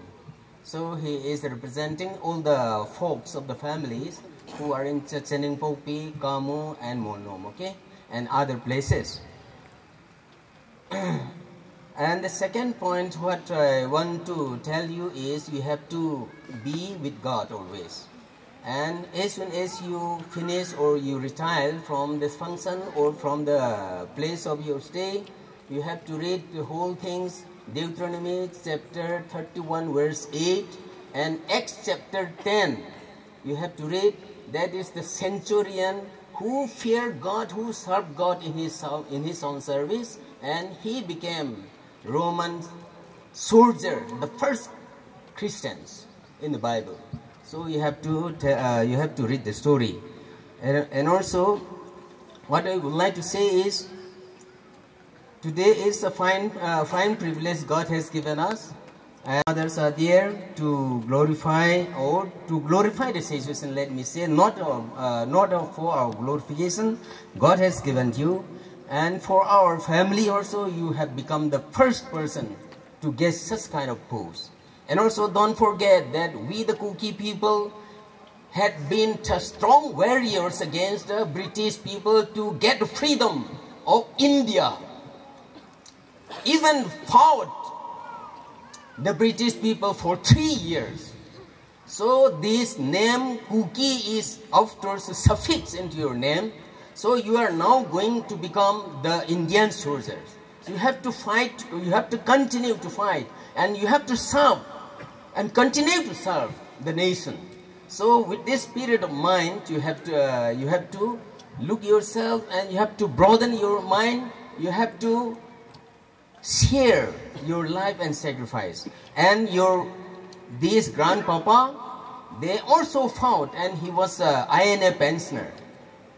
Means Indian National Freedom Fighters Army established by Subhash Chandra Bose. So he was also a pensioner, and you are the product. It is a God's blessing in this guys. So now you have to take this place. It is a wonderful place. It is a wonderful privilege to serve the nation, to serve your family, and also to guide. Don't forget your family, who are your brothers and sisters who are still lagging behind you, and you have to think out and make up the plan so that they may follow after you. You have to carve the way, you have to open the road for your family members who are staying with you or who are staying in our Manipur or anywhere in Nagaland, okay? That is those things I would like to tell you. And also it is a fine privilege for us to get together here. And as for me, I would like to say another thing. Program hin gong ho su pipa ngam pau na hin ki pam the jing in cho hi ept di hom tia hung so long ding chu anaki man tok anum ki man masanga chu ma nan gon jing hin ki pam the jing na chunga avelin ki pa thu ka hin sein chu jong le tua hi ke ma chang tu ma ki sei ding in news follow khat kaza asi in kangpok pilanga hi gang ta chi dingin kamtan ji chun mi pi ten jong ki pan en kung ti ho jo se chu lung thei selin khom win lang program he chai ge ya hin up khom pi di win tim na nei to sonin ken jong chuti neu cha ka hin ki thu ma he pa ki pa e ta bong phat phap e pi ba pa pathin sa velen thangwa nen di sei bal ho sei kim lo ho ju si chu phat ki no je he tin pe me he tin ka sei khi lam jong na nei ngai dam tawin ka ki pai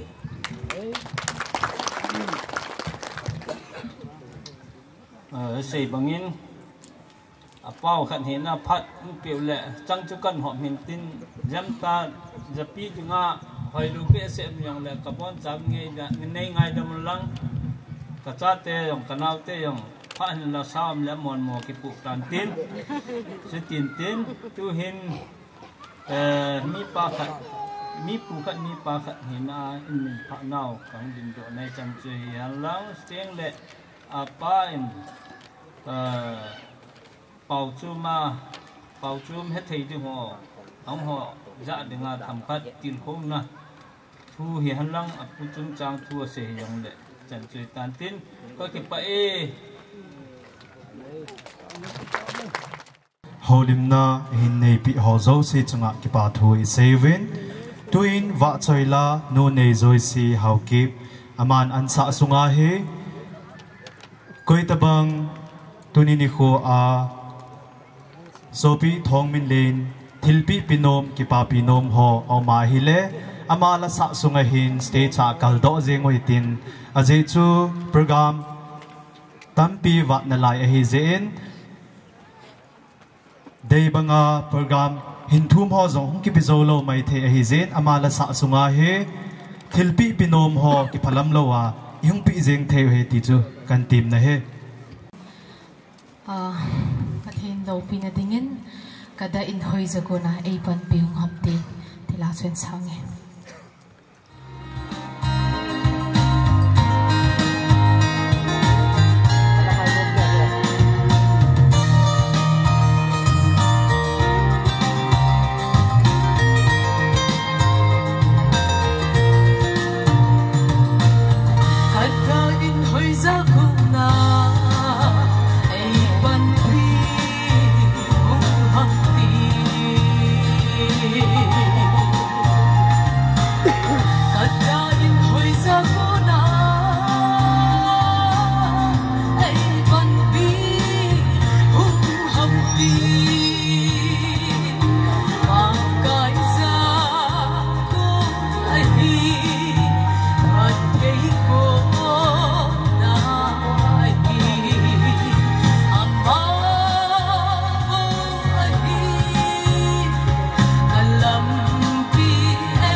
Amen. Và chơi này là ngày ta in sa piwa no nei zoi si hau kip ama chunga ki pa thui seven bipin ama dingin khat vei khot na beng ohite tua hi pute phat hong hi dinga hin tuin pute phat mun hin kila dingin akhat na pu chonglet hau kip apu pute ama ka hin kove Amen. Unipana imacha hi yonglan tu te hoina le khatna tu te pathin lung sit na aga zala mi pi la a pu khan hi na hito banga ki pa thu ka sei thei jin hito bang pat phai pi pa pati na masang thangwan he tu ni hin saving yo se amazon sei tai ken long as la sao pong ka ting ka tu te ho yo hi me lu long khat ta ka pu patin nu se nin ai la tu ni hin na pati pa pai pi na ve ne ti ka thangwan he pu pa u man la la tu na hele di dan dan hi xây dựng lo liền đi nên dùng lại cho chủ phát triển program này tan tu niên ở đây dùng xây tập phong nha cái bà thu cái xây dân chuyên tin cái tu bà qua mà cái xây nông phát chu nó pu cái gì và nuôi dùng hè này mi mà thì nó xin này dùng cái bồi ngal trong ba tập bằng cái này cái phần nó mong mong cái lục cái đòn mong nó cái ai ai la phát triển lo mà mình hay thấy bồi thì kan he donia panai pathin hi kala lo hi number 1 number 2 na bol thein na le na thep na wang ki song him ka tu na pul ka pi lom chu adang ampon imayo sia pathin song in na to win na thep na wang ki song him ka tu na din mun jong mi hing tam ta ki pana achan wangin nang ma chan hi pusala hi pathin na yaw lo le ai thầy lục khả namin pathian songin nang ma hin awang ki songi ben ti hin pun nei le wo pi ning ka nei poi pathian thwa ji ku pi tin tun anu la pa la ma hong in tin tu le apalien ngam ko pau ka tu pa ngam ko pau le ka tu nu to hu han in tin kyo chi tu dim de wang ki ka vin ka tin ai ta ki mu khalu te kai bin to ai ki mu ni thì chú cái màn ở chạy này tàn tê nhưng cũng cả nhiều rồi là tu ba đi miếng pôn cả hình gì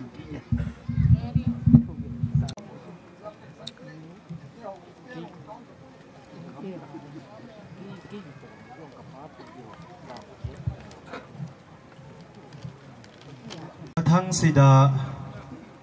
MC Grace Chief of Tongkai pu stage da wahe mga taradang thambinaba nolukna hangachari. Yam nungaire ngasi tilibam miyam sida aigi harau nungaiba pukning da khalliba wahe kiya hongdok pang amdaba kiya marum leirangmani ngasi felicitation program sida yaubong maroidra hainasu khallami hojik aise ihamna address ikai khumnarabda matik charba ahanmang ngasi program director amasung lai guru mayam lai ba imai bel isesel marum pang mayambu ahan madada nokhoida aigi nungai harau si phongdok chari aise yam kuina ti ngangoi ngasi program si exhortation amasung source piece da kunni thoi lairibni aduna wahai pareng mari mangadang thamjage aise hojiki Thongminlien Kuki magi mama tonai tare aton mani aina khwaidigi atonba atomne atolata ngai tare aise adna hoji iyambana ngangdawa wani tabuk hojiki aisu khonjel kya nungai trisni koi ta chause aduma ngai hojiki lai hau riba sina maram moidna wa makhonji kya senjroi yam nungai ngasi asi kumlaba Felicitation program sida cycle mayam na amasung ichilinaw mayam ngasi isunupa Thongminlien na sigum laba CDS da lieutenant phangakpagi damakta mayam gi harau nungai bachi akoi khungi oina chu mayam gi on behalf oina tongkoi khun amasung tongkoi Baptist Church ki member gi on behalf taina yam nungai re abise salam go loina na hojik mayam marak sida haining bani yam nungai re aina haining badi hojik isunupa Thongminlien piklingai digi aina loina ra aga tumina raga horak bani masi yam angang ni adubo si gumlaba chaurba Indian gi India gi chaurba phanama phangbai bse akhoi gi damak yam chauthok ningai ni ichilinaw mayam nupi gi oiro nupa gi ro khoi mayam se magi ngasi thokliba phangliba thabak thodok sina sakhini asi gi damak akhoi mayam nungai gi ne khali nupi ai bse mari londo gumni asonda panglon lonba mari mata kai thokre ngasi je tongkoi amadi cycle kamu lairiba mayam si ichilinaw ngaktane na khali taibangda lairiba nupi singna maru mapam amasung sagai na te loina oihan bani yam nungai aduna hojik se program su yam wal libna aina ma oina haining midi Bible verse ama khatang haining Proverbs ki chapter 23 ki verse 25 ta asmain haiba malay adudi karino airaga palem sak lebi panthau sak liba mabu matam leiba khibik tada ikai khunna ga dabni harau nangai ham ga dabni haibase Bible isor gi sastra du da hairam bane aduga loina na matam leiba khibik tada mama wibi palen mana hojiki thabung tara nau puraga taibangda pokla kanda ngasi asi kumlaba chauraba function nasi phangbagi damakta mama mapa amadi imung mayam na nungai basi gumna matam leiba khibik tada nama napada nungai hallu hai basi isori sastra du da hairame aduna ngasi nungai rba pungja sida chauna sida thekliba felicitation program sida lai ba mayambu aigi harauba nungai ba masi hongdok ningi isu nupana hairiba Bible isori sastra da hairiba tung inana tung ilaga matam leibak khibik da hongdaba oisunu isorbu thajadana magi tawru ba hiram khudingbak da afaba oisunu afaba angang ama oisunu aibje asimasu thamningi aduga loinana hoji kari sunat taba aise mama tonbani aduga loinana kari su khudol pose piba ngamde adoi resu koi tangkhul gi phi ama khaktadi koi tachau gi mingda moi mama na inbiba gi mongda ma hujik inbigini mayam gi marakta koi tangkhul gi haura haina hai koi tangkhul gi ju khwaidigi maman wanglaba khwaidigi fajaraba koi tangkhul gi di haura haina hai phi asi aduna mama gi khudol oina phi ama khaktandi huji khudol tawninge habsi haining bani yardi phi do amto lokot biro asiga akoi yardi koi Thongminlen akoi di Thomas haina khangna bani masi adu Thongminlen plus Thomas hai tare Thomas amto lepkhat biro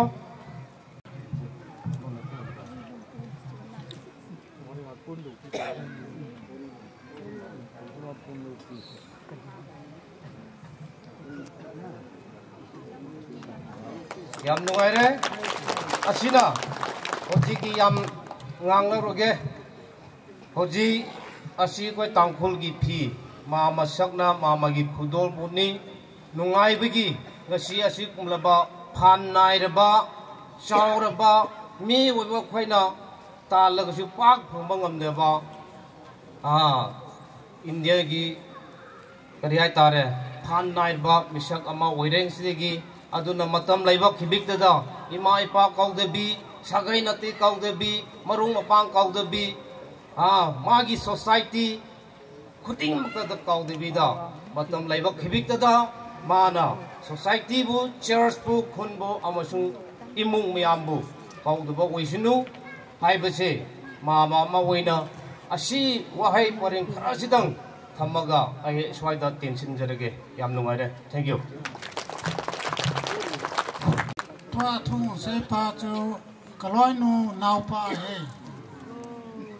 ponung sir pi chu alum pen nu ain tu le tua tong ko ya ho sa jong he ka ki Thank you so much, MC Grace, Chief of Tongkoi, for the speech. Abanin Holimna, Pute Patna Holimna Chamcha, NAP Deal, Pu Paukam Khong Sai Apa Pute, stage Langa Kahinkove. Payalin of Lavon, second smoke and volley. Contractor person some chatty, gave us out like an body. Do not say no to say no, I tie. Kyo, who take on him, no, he cultivated to know he. Appear upon Kaitawe. Gang or turn him, Thongminlen of Minlopa him, Kani and Kitchen, Ni Hoylam. Kapati hoi kapatang khanahin kusal jang khanahin au te ni kani tin ne mahin kani hoi lam mahin ama tu pai kani hoi lam tu pai kagang thong thong ki changin ka Thongminlen pa hi ke min lo hi ku so min thang khulu na hi ama hen kapu min la hi chikin le ta kin bon nu yong hi apanel yong ji nu hi ke nu ya nu hi ke to pin khom ke ke chan ke hi hu ki to ka hi yin tu ne a program go ha kapu te ni hin ama nu yong hi ke ki pa pi le jengin tu te khang sunga dinga ta bo ta pa Thongminlen nin thế chân ông cái gì các ba bé sen non trong trà xây đình sau tạc sinh dễ chịu thì cái lại là à pain gắn thấy ta spe ông cần đó thế ta bằng à chấp pa ăn xin đó thì kiên xin lo ngà không bộ mang ta cần gì nữa không hàng kiên xin mà ita una na velo be asinonga ko khuti man ta kalung na chu ni hin ka chi pa na lu ne ni ki yo sang ki pa ju ka ni ka ta ge ni nahi ye chu sinonga uma na cha pa si ni una na ada ha cha pa si no ki na ma yong subida mi jong la ko na hong pen sin na subida mi jong la reng chung pa chu achapan direct nga kila hi wang phadan chu achapan direct ngan kila hin achapa yong wang phan ting sang ta hong phamai the hin ka ki pin ye chu to hi apu chu hong la holum ta ka sei di hin ai na ma hong jo ta pon ke pau hin ta pa ti lung kin chung an nang le api o ta khang khat hin bu cha hi ni ni a hin ki ngai lu na chu ma khang chu asa atam ni yo khang a ki ngai lu ni ikin mu to hi ki ngai lu na i ge lu hin amo ki ngai lu na samo mo hin ta hi kin ka sei no chu tu pa Thongminlien hi ka ngo Thongminlien do hi ama yong ku sam sang khat se hi au roji au pen hin ka ki ge len abana pusal hin ka ti pusal ai kin hin abana ka ti kin ai kin hin ka taw na pathi ni sang ni ka ka se do no me pusal sang khat hi wang pathin nung se ta changin hi chan ngong ge jin jong ka ti pa na lin the je ngi ni pi nga kan pun do hin tin hi chan ge a hi hong ki loi to ka hi ka tu te ho hi adi chana chu ka gang le ka ni ka gang hi an ma sa ya men abana ka ni au bi ni ka hi su ni au thar san men au pa pi lo yo au bi yin ti ki le ta abana pa ni wa no man in su hi ka tu pa thang dun hin in su ni ka ta an vat fi hin adi chana yo yong i ngai lovin pute hin in yung sit ta sang ta in ei win dili yong hi mi dang in mang gel la phong dang chang dang in ti kin ka daw bom ma ka si he u ni ti dia ka ti na ye chu ka tu pa to ki chen dia chu he u ni ti ka ti he u ti ye he amani abul hin kam ti la ong ki ka ma hin anu na nu da le ayo ate chi ki chu na ala tui ga la chen kai yo hi mera pin chale agal ni ong ga hin kanung puyin apan yo to hong kanung puya hi nganu chi taw te kin rai punang nge sin na patnam ngong la kin ji ki chu rai punang nge nganu ni ga pu pa ka he ka jong na no mu a chai na khat ong no min kan puyin tui ga kong ge taw tui ga kong ge hin anom ki the sen dan ki la chu tu yan no ki le ka no pui re ati ki awa ke ka chin ka no pui ne no chin nang yo hong kon na ni ke on thì ni ya ka wai la no lung dan ma li di yong awa pai hong dang chang dang hong jong le anu pi na chi ki le apot thon na ni ru na ki langin ama tu na ki pa tu kan se ki ni tu ni kwa pu te hi na tu te na ka na yo yong ni sa san te ka hi ni chu tu sei the lo la sa the lo ka hi tu yong ai wa ni in su na ri am ta lo ya chu ke ka ho ha ha hin tin ko pa ta lo ya chu a hin tu ni kwa ka pa na pin ta chu dien ka sa mi pi ho bu ho hi chu kin le ko su mi te hi no nok ten ki pa ten program ho hi mo so thai ding in me yo sia pan la ji bin ko su mi te le ha bu mi te chu na yo ki pa na pu te hi kan pu ni ki le ka se le ki che le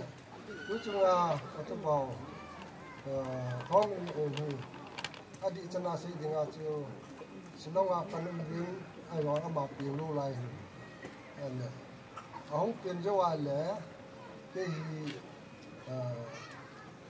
kes ka kan ni tong se pe kan hi ka hi na yo wa hi thing thing se dong ka tin tu ke hin ban je la kong Punjab je la ka ma hen ka tu pa thang du ni mi tu pa di chan ai interview pu to hong min ke chunga pa pu thang yang to sirkit le cái loài nu nào qua to amo thu mi hong in ahin ka tu pa la ka u pa hi su ikipu pia chu imu ana chu ki ba hang ding ala nui hewa ka ki ho li bi ha ta ka ge la hin ai wa apu chan di su in ki u pi thei lung kam du ai ken ka sei khat chu ka tu pa ni ngai lu na ka u pa ni ngai lu na le chu ahung nga la ki ho pi thei in chen dan ko chen dan ki ta bangam ti in ko sa di hom ai chan ge hi angai ne hin ama ai chan ge hi kan ala apu ke ma chu sei dan ma sa dan mi yo si ama hi ta san ta kan hi ka tu ke yom so ka ta san pui ti nai pui ka tu di in chan ge ai gan kai ta se ke ong kan na cha pai chan nan sin de ya ling ave ling ki pa tu kan sin Thongminlien hi ka ki pa en tu ni kwa hi tu te pa na hi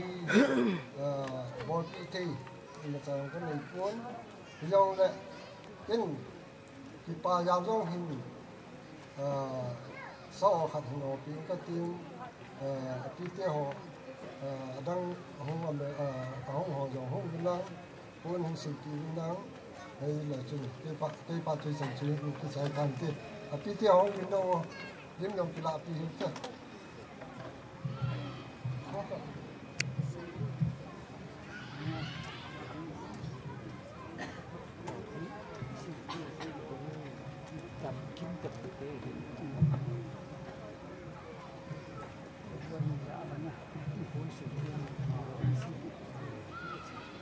Tuin vợ chơi la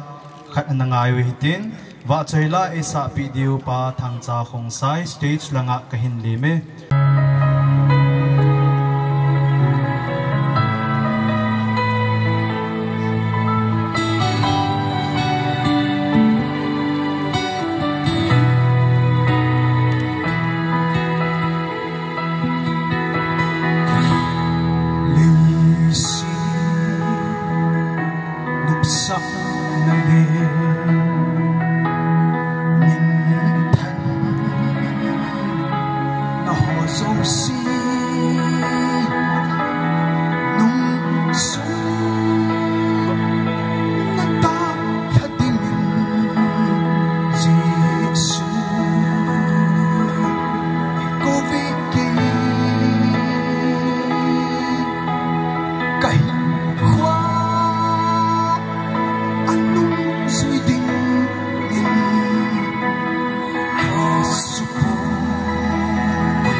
chu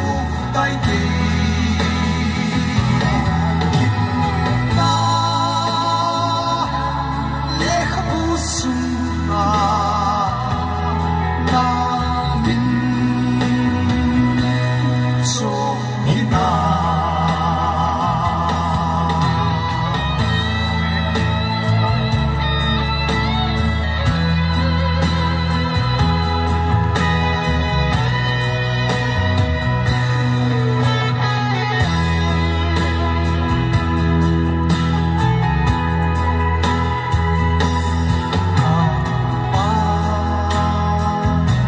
cái khúc na cô na ôi hầm ấy chỉ là đinh ta vẫn thích xét đi đây về xa tận ta số na đi ấy ngày qua ba chu kim ta in kim ka hena na le khabu sunga ka min a chu tai te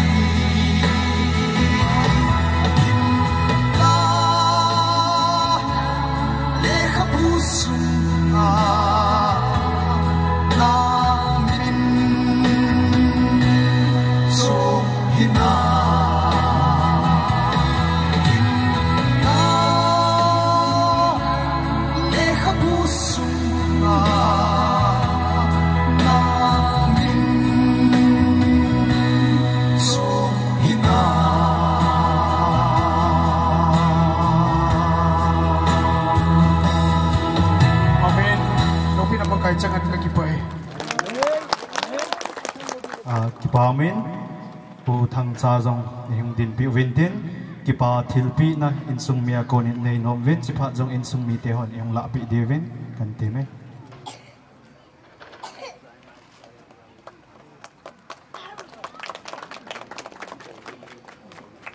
Tuin house ho phat hung hin tin akhat na khozol house pu pulal thang dimnyal ama kahin kove amasan tabang phan hai phat phai ti wa pau pathi thang wa men bang aban nen tuni ni khu a istapao itupao Thongminlien apatan na lom na thi phát ini nó sunga hung kal song yo si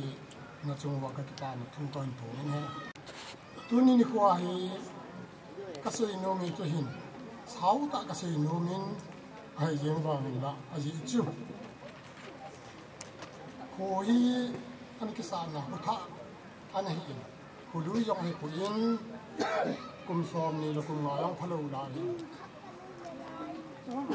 anak itu doi tiju mi pi tehin umi tehin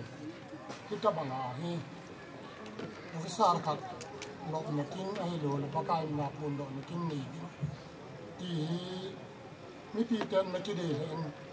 mi pi ten ade na chung vu ma au sa pu de hen ka de ai la le khasim sang ta ta yong cha om na ve kita yong le la kita banga pa chan na mu am ko in tuni ni khu a katupa Thongminlien in hitabang thilpha isi tha ding ranga thilpha ta kha in tu lu ti na chunga hin a chunga ka tipa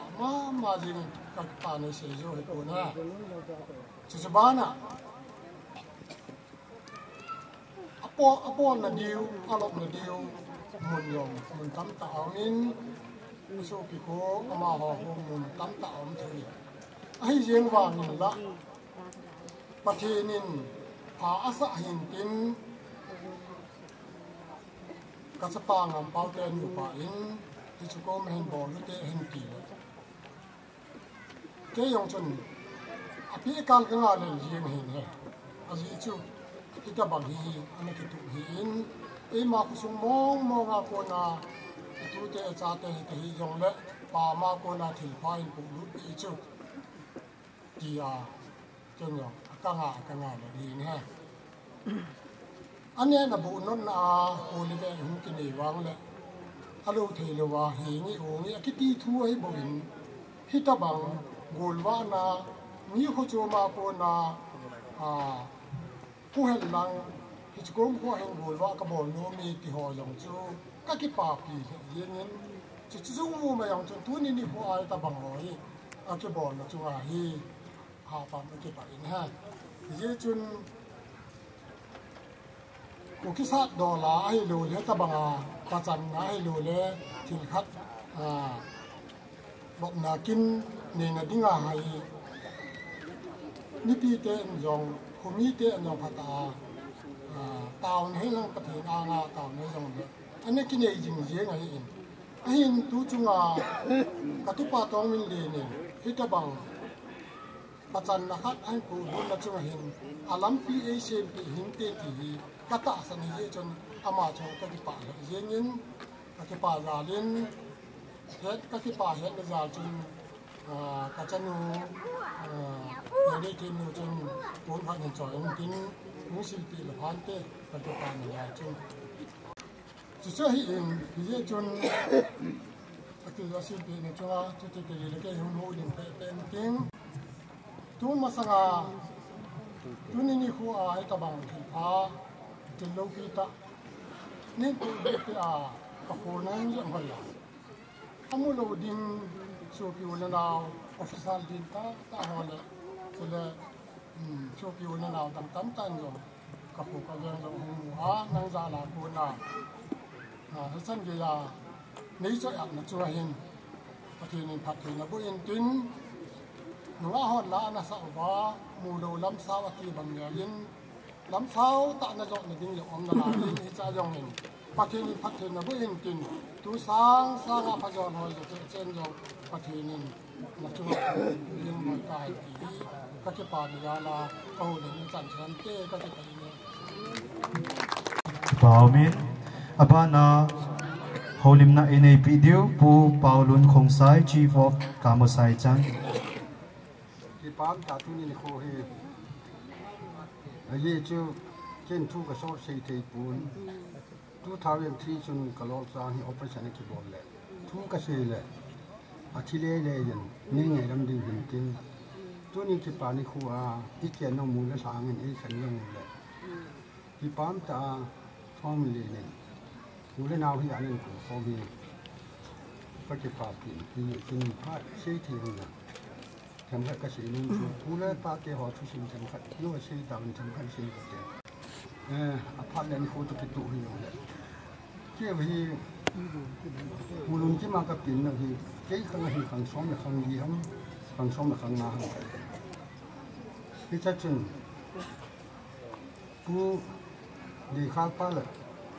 cú lùn dây ba thì ở bên cú hàn lùn này cú lùn chỉ mà ai nãy chị đi khát pa cô na chụp khát xin pa hay yang cô na không rõ hơn chị rồi cú lút xong tao u sa hình lút xong hình chị là đào hàng khát xin pa hay chị nhẹ ta chứ đấy các bạn nào trong khi kịch lệ cú thuần thật lệ cú thuần thật là cú để hàng hình u sa hình cú thuần thật in chị là hình in tổng đền ta cú để hàng chị nhẹ ta tu le kulung dei pa he la so na ku hanunga ku na ka chen la i khen kai ta mu de un pa pe nu su na le na hen de ka hin kan se nom pin za dang hen tu ni ha bidang ta kidang khat su ka pu mang na min sang ka de ku som le bu tham som le si yam ti wang ka ti ai rồi hậu thì bên này cùng khi năng anh hỏi lắm như là họ không làm gì anh hỏi lắm khi nó không bên thì anh khi không bên thì số lên cái chuyện này ai số lên cái gì thôi mà vang cái gì cái phụ mang cái gì là thôi thì và ni xin cũng trong thế cái gì oh ati isun kapau thong to kami mai lam ki lam ni sap pathin wa mu chang honin sapa nga ni bisa chun sapa nga la chun nhưng mà xây tàu ngâm hú là tạm đi này ngâm thang hi nhẹ xe hi rồi lại thang hú này rồi lại ngâm bao với cặp phu mang ngâm minh đâu vậy rồi lại thang hú này là cặp phu sống mình chẳng kia là cặp phu anh nhớ bà ăn hùng tiền bà cặp phu hùng tiền bà mà thang hú để sống mình thang hú bây giờ bao cái xây tàu đi cha đi chứ mà hi các bạn nào cái gì vậy? Chỉ cắm tạ, không hiểu gì, thì sẽ đang tiến không xuống. Bây giờ hiện ở đây giờ cái gì bảo là ta phải chịu. Và cũng mang năm chịu, như hàng gì, thì lẽ như phải làm chịu cho lẽ, à hiểu, như phải làm chịu cho, à phải làm khăn gì hiện à ta sẽ chỉ là bỏ lẽ, mòn hoàn hàn, à nói chết trong cái là gì, cái tập mình phải. Iya cun IPS yang tidak. Ama agak sen ho hi kacina wa. Kapau thong sum sepangan ni tuni hin. O thong kacin si ni. UPS ai. IPS yang IRS yang Dengan public service kada sudah ni cuma paten katan ban. Ia cuma tu ni awak nak orang kerja si. Ama ni kukom nawa tipa ni kau ini cuma itu kan si. Cuma ini cuma cuaca tempat si. Ini ada himla. Dia hi ia kan si kapusong min tanghi asum pina katisu. Kapusong ni tong hin kepu hal pau so hin di hal pau so hin. Adi kau hinan kita yang lain, akal ni dia tu amin kana mana mungkin. Kalau bana hi kaputung ya mahin hi, abana kapusong ni macam ni. Hisoi yang si tu, orang tu kapung tunya. Asal tu orang ya ni macam buat tunya. Semua ni dalam sera. Ini dia sahaja. Ini jenis sudah yang terjadi ni, cun kakumnya. Kalau ni orang tu tak kau kadang kadang orang tu. Ama wang ni lah, cinta siapa ni mana dalam seri cinta. Lama ngai hong nang pada soal ni hin, pun kat cinta nang soal kada pun kat cinta.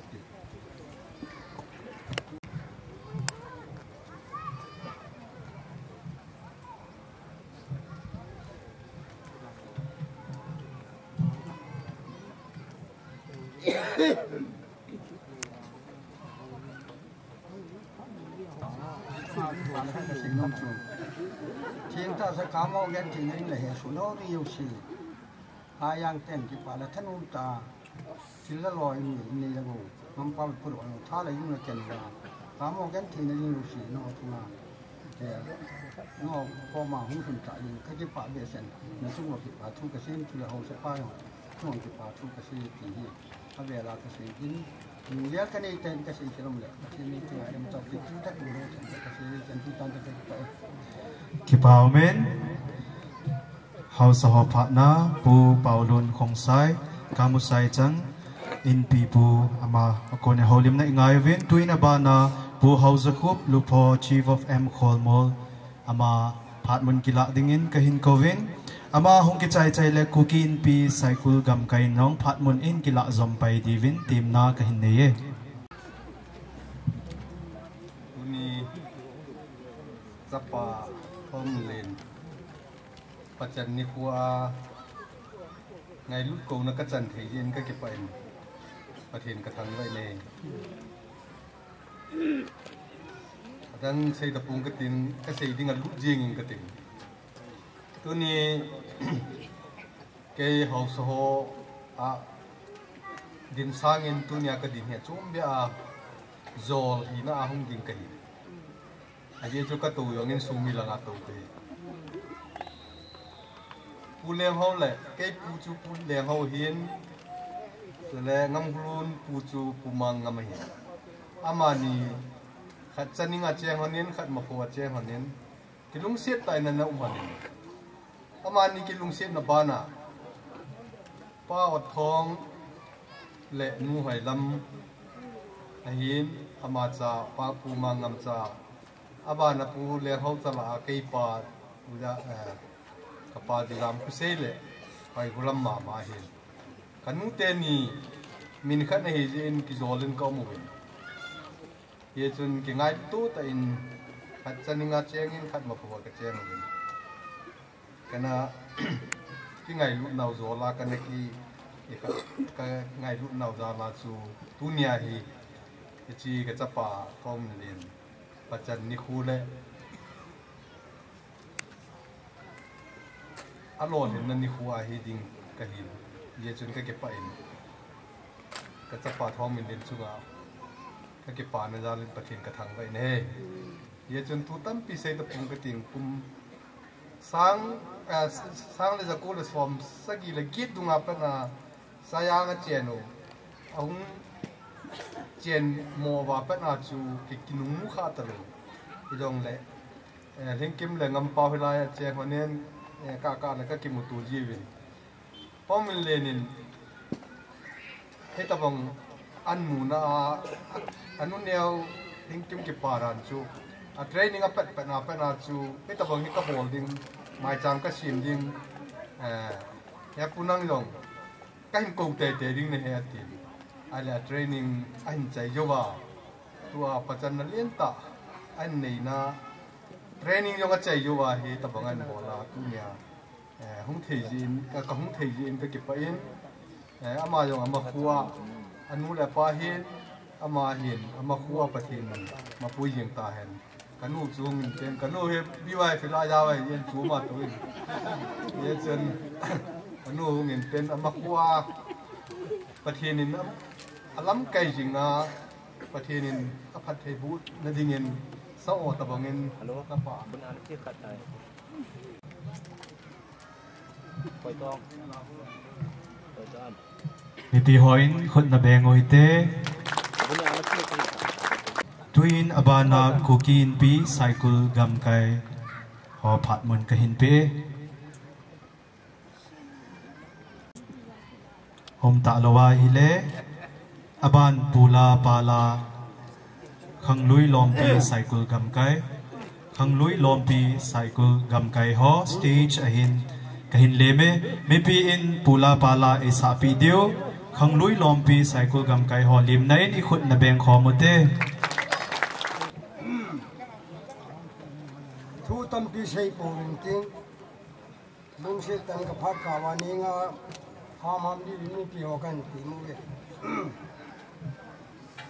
ngam pau sa pa ngam pa win a cha pa Thongminlien mai cham sim pi na ding hin cycle gam kai khanglui lom pi ho ka cha pa phet the na bo wa na hung na ho ji ka ngai sa we dia ku ni ni nau de ti lon ni ki hon jo dong ya sat ka ni thế chỉ là hiện Thongminlien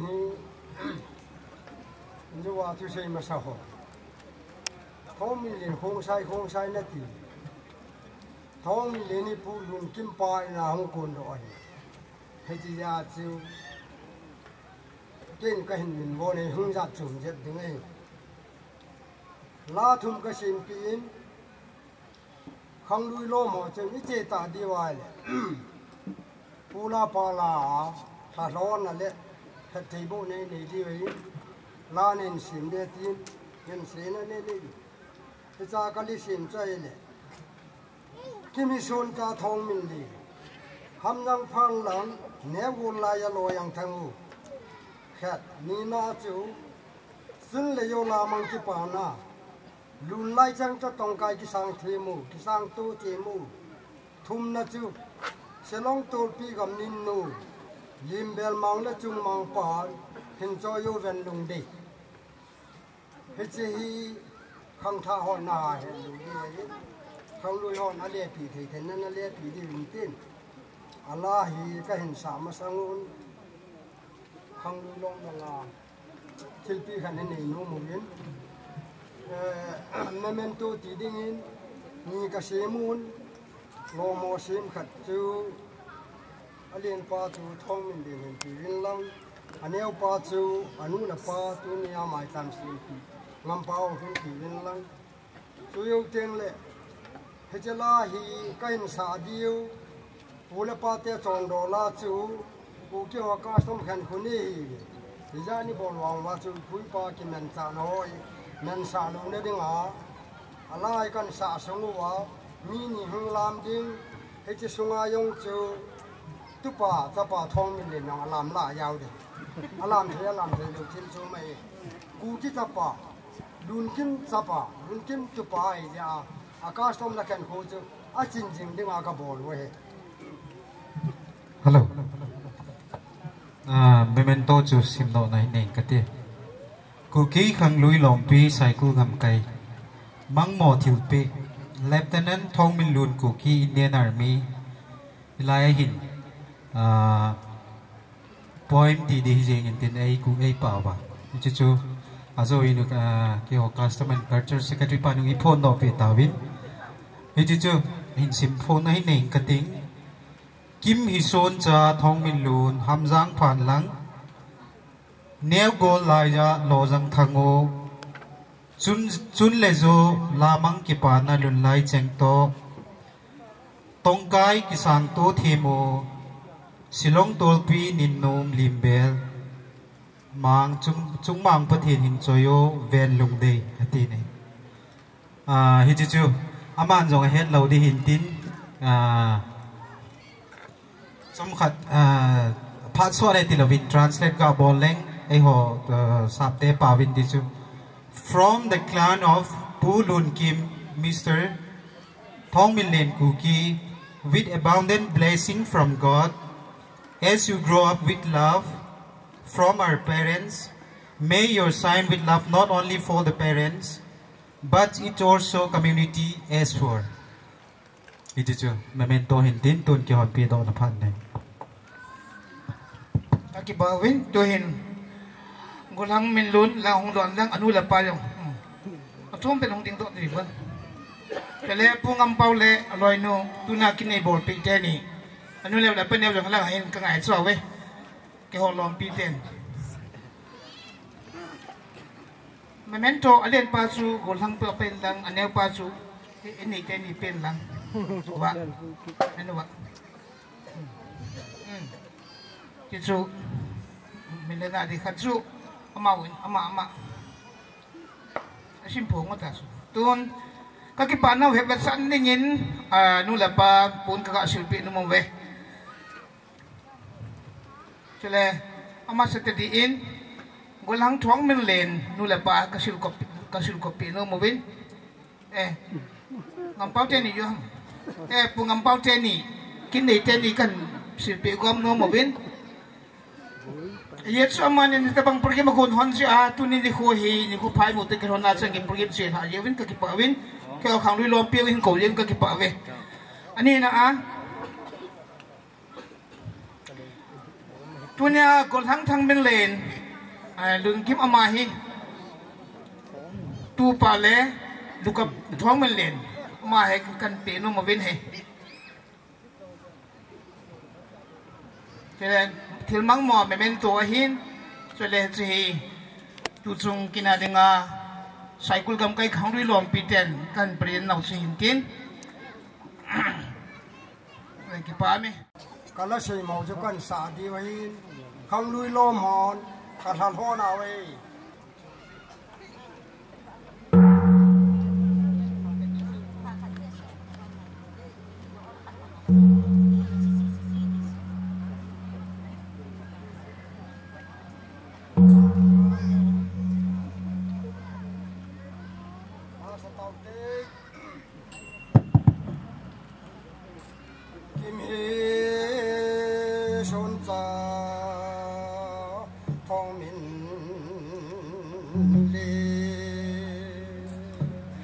yang palang ne gulaya lo yang tang ham yang palang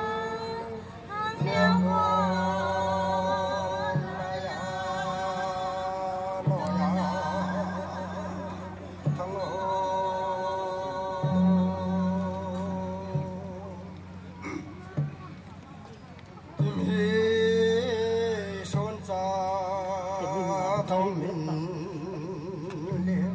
ham jang phan lang neo go la ya lo jang thang ho ham jang phan lang neo go la ya lo ya thang ho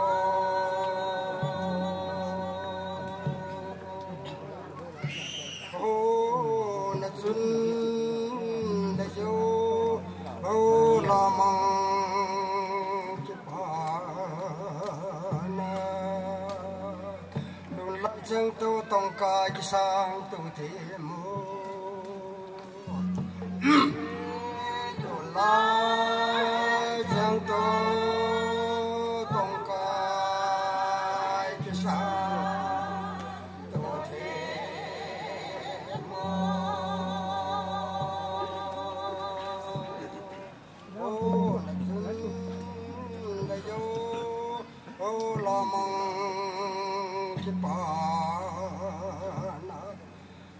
ham yang phan lai lai chang to tong ka ki sang tu te mo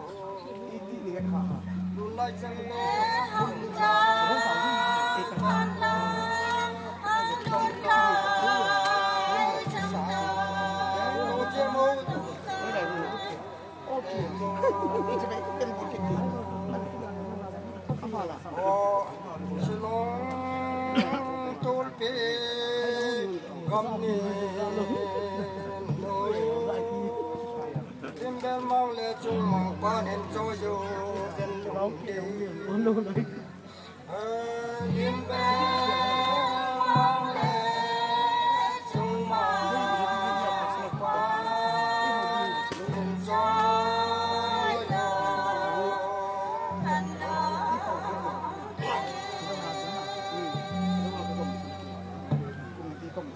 Silong tulpi ngamin lo Timbel mang le chung mang panen joyo gan de Timbel mang le chung mang panen joyo gan de Oh enjoyo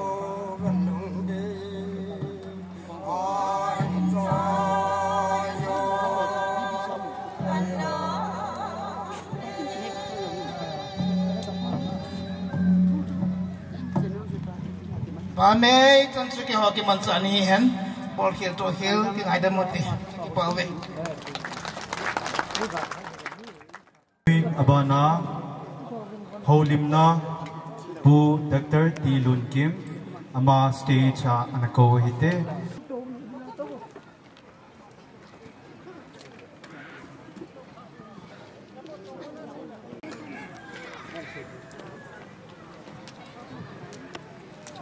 lom ta lom kai thế le ông cái khổ mình đi bốn trả bên này hiếm bỏ cũng thì những cái bà thu cái là cái bà bị lệ như thế này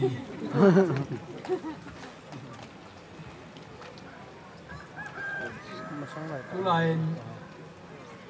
thì cái kẻngเขาที่อุ้มไอ้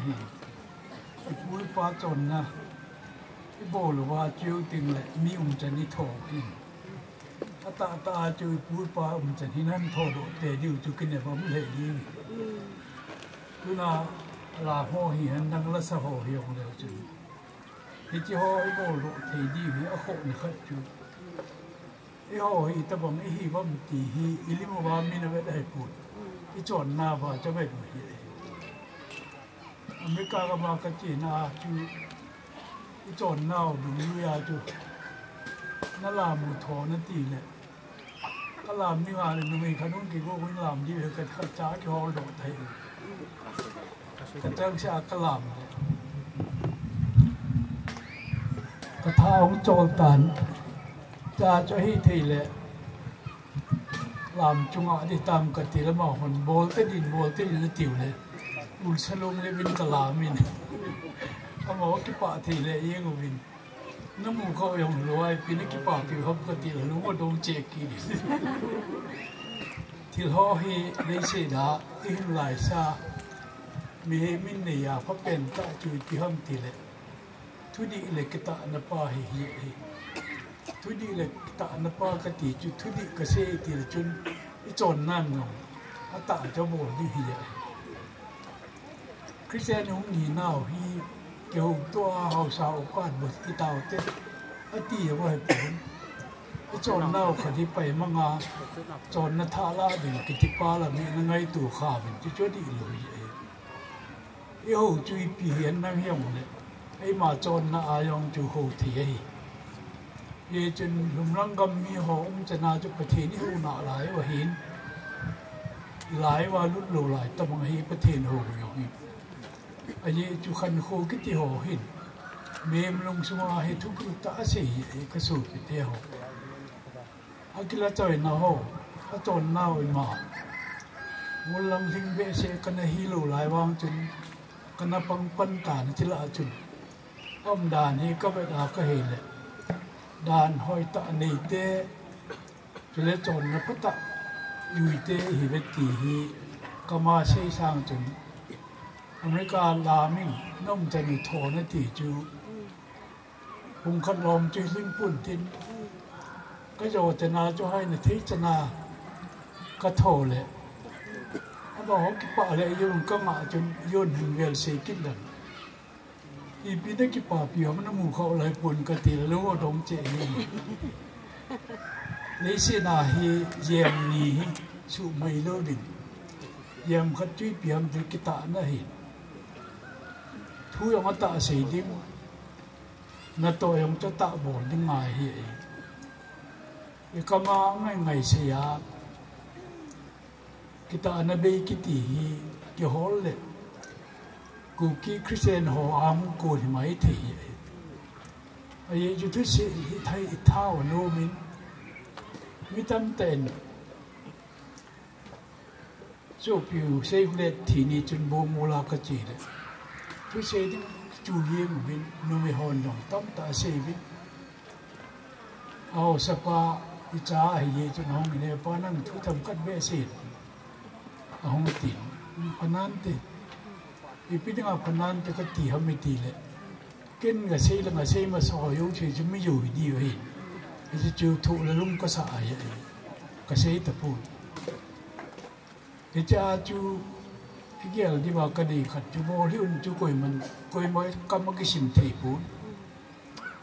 i hen lu thua ki kum lu di ton na khan na ho na na mu kha lo ya ong ya kha lo tu nó hòn nó thò thiểu hay bù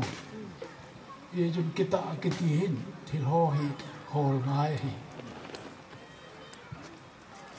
min ni chi bolo ta na se te mo chule a nai tin ki ye lu lang thil khat bola min e se kiti hi ita sen khat umai he ya ju chi ta sen na pa chu a hi bang ma chu bo do yo lu ding le sei da phayo hi kita bang hi na ki khop nao khada sei ding chu kana tuk jing le a thu ki tu ji hi le ka sei ding na koi ma sat ji yu chun adang ki sei thi tu da hai ka sei ding chu na koi ma sat lu ji wa ka sei chu mi yong ta mo hin ong ki khom yo nei se na idam lai sum wa e bo di phi koi ka him ti hi ki phu ma ai paten ni ti ong ji mu kha pu bin Christian ho kita ta khat chu i ho pao hi ho ma tan ke hi ka hi na ho chu ati hi e jun Christian ta san ki ti pa le adang dang ho hi adon ho hin Christian ho pa kai su chu akam chen ta ke ka hi tia hung se ya ai di wa thia tho do ki hình jing pa chu pa the no hi ngai to do nai ho ho pu ho le na ho na lai wa thiên phối thì ham sông phối thì ham và đúng cái đăng khát mồm cái đăng khát ham in là hậu khẩu một chỗ chỉ tản Christian hi và hi có cái sự chỉ họ bằng mà mi hi mà ông pia na nếu không đòn không pia à cái bộ pia cho nên nó còn na sẽ dùi hòn có cái bảo lệ như có về giặt đây xì vì thì อาศัยอยู่ว่าจีบีเสียงตีเลยประเทศนี้ก็มุ่งข้าเลยรู้เห็นประเทศจุนี้มุ่งสาวน์แต่อาศัยเลยที่จันนักยุ่งปีตาวันนี้มุ่งลงอะไรมันตีจูอามาจุประเทศเลยในวันนู้นเลยสินะมีประเทศเขาไม่ได้กิเลสสู้เกยอาหูเป่าจนอาหูเป่าจุเกยก็เฮตีเอาปูยาจะคริสเตียนตาสันกิตีดนตาสันไอปูนอิมูว่าเนคอมปีดอนคอมปีที่อยู่อาหูเป่าเกยก็เฮตีที่ประเทศจุยหูดนบอกไอปูจุดนั้นนั่นตาสันปะไก่สู้จุเลกอลกำไว้ก็มาตาสันหัวอิตาสันจุขัดอิตาสันจุอากิกอบโลเลอยู่เฉยไม่อยู่หีดีอยู่เป็นคริสเตียนหอนนี่ดากับมีเตนหิวิที่บอกที่ว่าเขาเป็นขัดจุนมีนุ่งกระเดลตีนเกลุทุกที่เหตุมันจะเป็นเพราะจะมาสายเย่จนเก่งก็ฮิสาโนมุจุกสูบเตหอกคริสเตียนหอนี่ตาสันเปล่าอีปีห้ามพัฒนาแห่เป็นลังเฮจิดุงยุยจุดินโคมังเล่เป็นตีเขาล้ำกายขัดก็ฮิอาจูเสียงก็เสียที่มองเฮจะเล่นนอนหนุ่มได้เกี่ยวข้อดีอยู่คริสเตียนก็ฮิตีไอห้องไอตัวบอลพัดจะตะปูพระกายสู้จูอิมิตาไอหมูวะไอห้องมองเฮยองแล้วเสียอยู่หอนอาทัดคมเปลี่ยนเนี่ยคมเปลี่ยนหอนนั่นคิดว่าปีวะอามาไอประเทศจูอิมูไอตาเขาดังบอกว่าไอจีหิดิมตากิดโนช่วยให้ปูคริสเตียนหอนไอตาสันนาวมันจะใจเฮ็ดอยู่ง่ายเลยอาศัยอยู่หอละจนนับปังยี่ยองเลยปังด้านไอกิเกลวะอามาหอนไอตัวบ้านไม่อโบเลยปูกิเต็บนัทะเลยเขาบูเขาชิมเลี้ยวจุดไอจะลายอันตาสันไอหอตะบงมีหอจุดโตเกี่ยวเทียขัดเวจเสียอยู่หอนนะดังไม่เสียอยู่สิก็เก็บเอาไอเห็นตุนว่าประเทศจุดนี้มูสาวตีเลยที่จะได้จุนผิวนี่มูโลไอหอมตีนเสียก็ตียอดก็เสียสาจุกันเวลเสียไอจุดคริสเตียนหินหน้าไว้มันจะจานคูลที่ลุมนั้นคูลน่าเตี้ยหอมีอินประเทศนะหูโน้มจีวางมาถุ่มโน้มจีอาประเทศป้าจูอิลาวาหงาอามาจุนเกยกะฮีฮิกิฮิกาให้น้องดีวะฮีตีจูอาเซชามาอามาอยู่นั่นโตโนอาทิลดีอาดิมาจูไอทีเบวะอาทีวางอาจูหิงกินอากายสูจูไอประเทศดูไอฮีเยจุนจูนายโกมาของโคตันนะจูนอนในกูยงขัดช่วยนานทุลมินตาซากุมยองก็เป็นเลยกุมซอมกูแล้วกุมหุบก็ตายเตะสิมองจุดที่ตายไอ้นั่นเตะสินี่ติวเลยจึงกลุงหามนี่เห็นจีคำจูอากิจิตานเกยคำว่าดิงาขนมก็น่าเคยเลยดิงากิโลมาก็ไม่ตัวจูประเทศนี้มันเสียเป็นไอ้นบอลโดใส่ไบเบิลนั่นเองป้าจูกันเลยดังอย่าปีนี้มันคอมดีพี่ก็บอกทีจะกันบอกเลยจะเลยก็บอกเราแก่ขัดจุยพี่เขาไม่ตีเลยโหบุ้งขัดไอ้บัวเว่ขัดไอ้ฮีเว่ขัดตีป้านานๆก็สิบขัดวันน้ำมันลุยเด็ดบ่มตาขัดไอ้น้ำมันสวรรค์เจ้าสาวจูลำอายุอัดเขลูอุ้มหีนี่จีลำอายุอัดเขลน่าว่าเจดิมจูบุญท่าวันโนบิจีเกลโลดิมีไอ้พระกายสุขตาจูขัดโบหินนีสูเทปูอามาจูอิตาสนุหินคริสเตียนกิติวสิหินอาเบลมาหอดหอมินโตอีกว่าบัพติสต์เชอร์ซิตี้หอเพนติคอสตัลเชอร์ซิตี้หอวิอีกชิมทัวตันชิมทูมิหิมอากิหงไงปูอัตตะปะเทนอิลาวาหงาเกยกะฮีนะหูจูติปาจูพระกายสุหินปะเทนอิบุตายมูเทนดีว่ามีเหมุงสอาหุงป่านเสพาจูยูจีอุเลโอวงกติจูขัดเหียประเทศขัดเอโหเฮนีเอโหผู้เวประเทศขัดโอวงขัดจุเลอัตสัญญาเสจูอินสุงขัดมีเอไว้ใต้ตีฮีเสียงกระตินดังเสียดิ้งตั้มยองเลยจุนจินเผายองเลยคุสวาดิมาดิ้งเสียเลยใต้ก็สู่ประเทศหัวดำเซลขอเว้นในปีเตอร์เราสิ่งคุณนับแบงอุเทน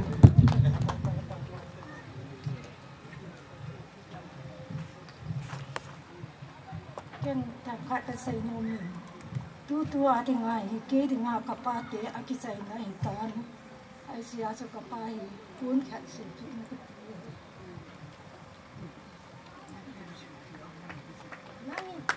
No, no.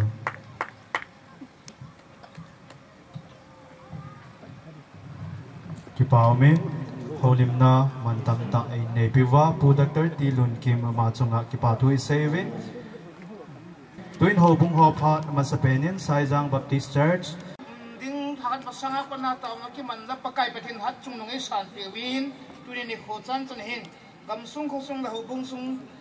boy nei macam hela puke macam lang hun theta jeun patin kathang bom nei lai sayang hobung member hin nei pungam paurin sumi ten tabang program ang ko na sung sang obahin hobung tang ka kipawin iet sun ngai du khilpe ba sanin si khilpe pungam pau khong sai yung la tu kipawin te oriented to pungam pau khong sai by Saizang Baptist Church si ai du khilpe pa man dalai ti ko he mo hobung hozong ihum do pi pai pai divin tim na kahin nei tabang kin lo pi e bol theu rồi nu là pa lắm này thêm nu là pa sa te đắp xe là phát tán khu pa na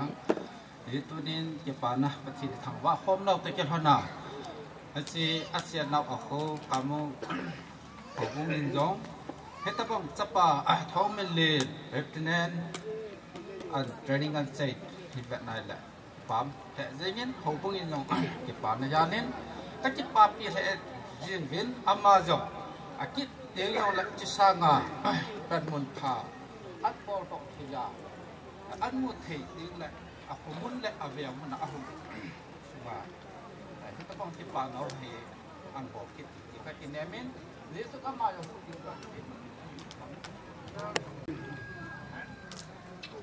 Mathang Siddharth Tongkoi Baptist Church. Good evening. Ahan bada yamna ikai khunba iwaya ba Saizang village ke chief amasung manak ke chief miyamshul lakpiri amasung church tagi pastor deacon or VIP shing amasung masjid lengsi biwa imai pasing chilnau marup noi mayam bu ahan badang koi tongkoi Baptist Church tagi amasung ije lili gi family tagi yam nungai ba salam noi bo hongtok chari koi tongkoi tagi shu magi relation waina mini pu 40 muk lak libni kesije masigumba matam phangbasi yam nungai mado ai amuka matam si loroi ke ai koi Thongminlien Thongminlien Kuki magi future yamna successful oiba oijashnu amasung magi family community society khun mayam ki tamak mai pakpa oijashnu ai thambiram ge ndoka church na koi tongkoi church na mabu keep macha ma piningi aduna Thongminlien na laga mamang ka koi keep macha she mu ka teng lau bi lo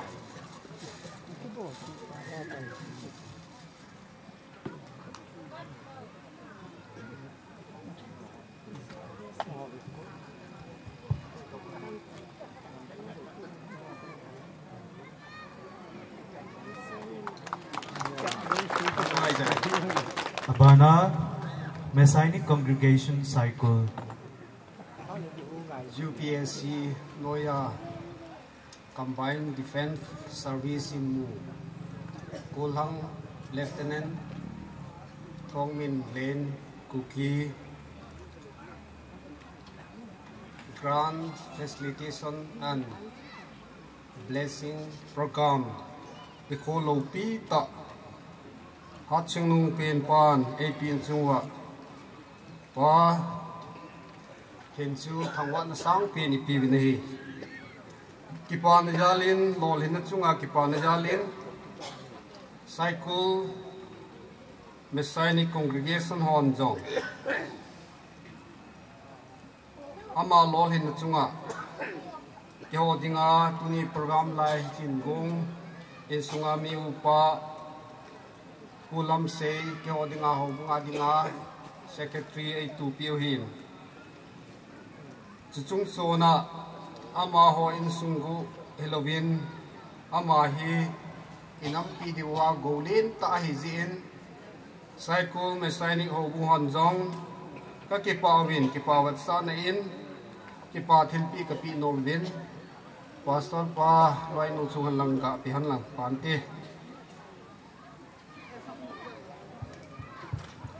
anu pa yang kawan gak ding khom te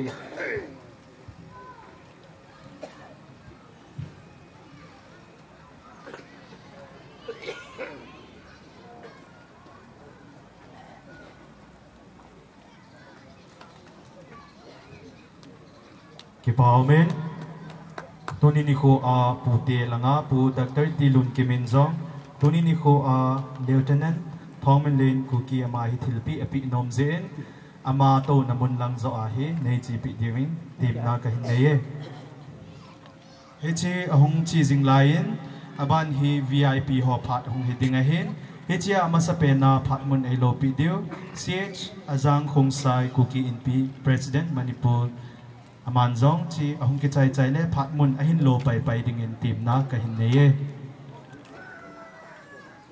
za ta tol sung house pu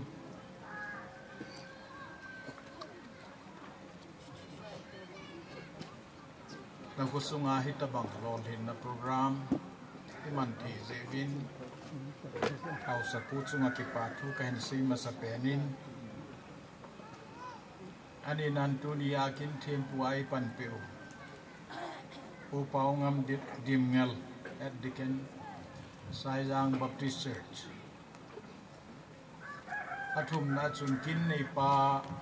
ta hitin pu thang pulun Kuki Thongminlien dinga apa ting anu nu lili chuting le mi yong in hom hoi hui ta en bu yong hu su dan mat nim hi hui ta bon chao min chen ki phala South Valentine house ho po ho Olam Kai ho Civil Society Organization a Lam Kai ho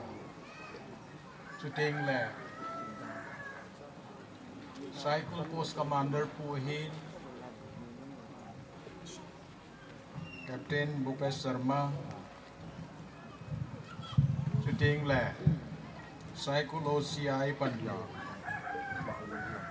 NG Suresh ông ki khom mi pi ho zo si ka ai lu nau si bai kan bo lu nei u thang hu lu hi ka het ke lo la 2017 18 ham silonga ka ga chi chun in sungai lu ta hin ki chum sei mi pi ma bang silonga khong sai ho kitub ta le kha simon le kha sim the na diu service ball ho jong kitub ta zia cha te to in kho man the na di win khong sai mp ai lo khong sai in sung kiloi khom chairman in an pangin zanin ka kimuto win sa ka don khomun khan la khat ki ngai lu thu sim ka sejon ka kum hon jong hi ki bang hoi hoi thim la ki lo men lom khát cái gì đi đàn rồi Kuki worship service silong ho chun ho in mun ding cho ding nasa ta boy pio boy ji chun Meghalaya Chief Minister Conrad Sangma Komani pu ju na tin ma chu pang ham pang lo ham ka ai ta patan ka se jun apeu he da kilomin ka hen gam ki cha thi lo hin Meghalayaที่จะคงที่มูปัดนอนมาสเป็นก็กะสีทั่วเห็น chỉ cho vào là chun telephone à các cái hậu gì lo nên in sung ngày lúc này thu họ chứ kinh dòng cả nan cả gian dunia hito banga hi lo hin na sang ta chapa ko na hin mu ding ho jong kan he phapun chapao Thongminlien ji hin nu la pa jong hi pa cha na sang ta ka hin pe na hi ain Thongminlien hin anu apa pau asu mil liu jing wang hi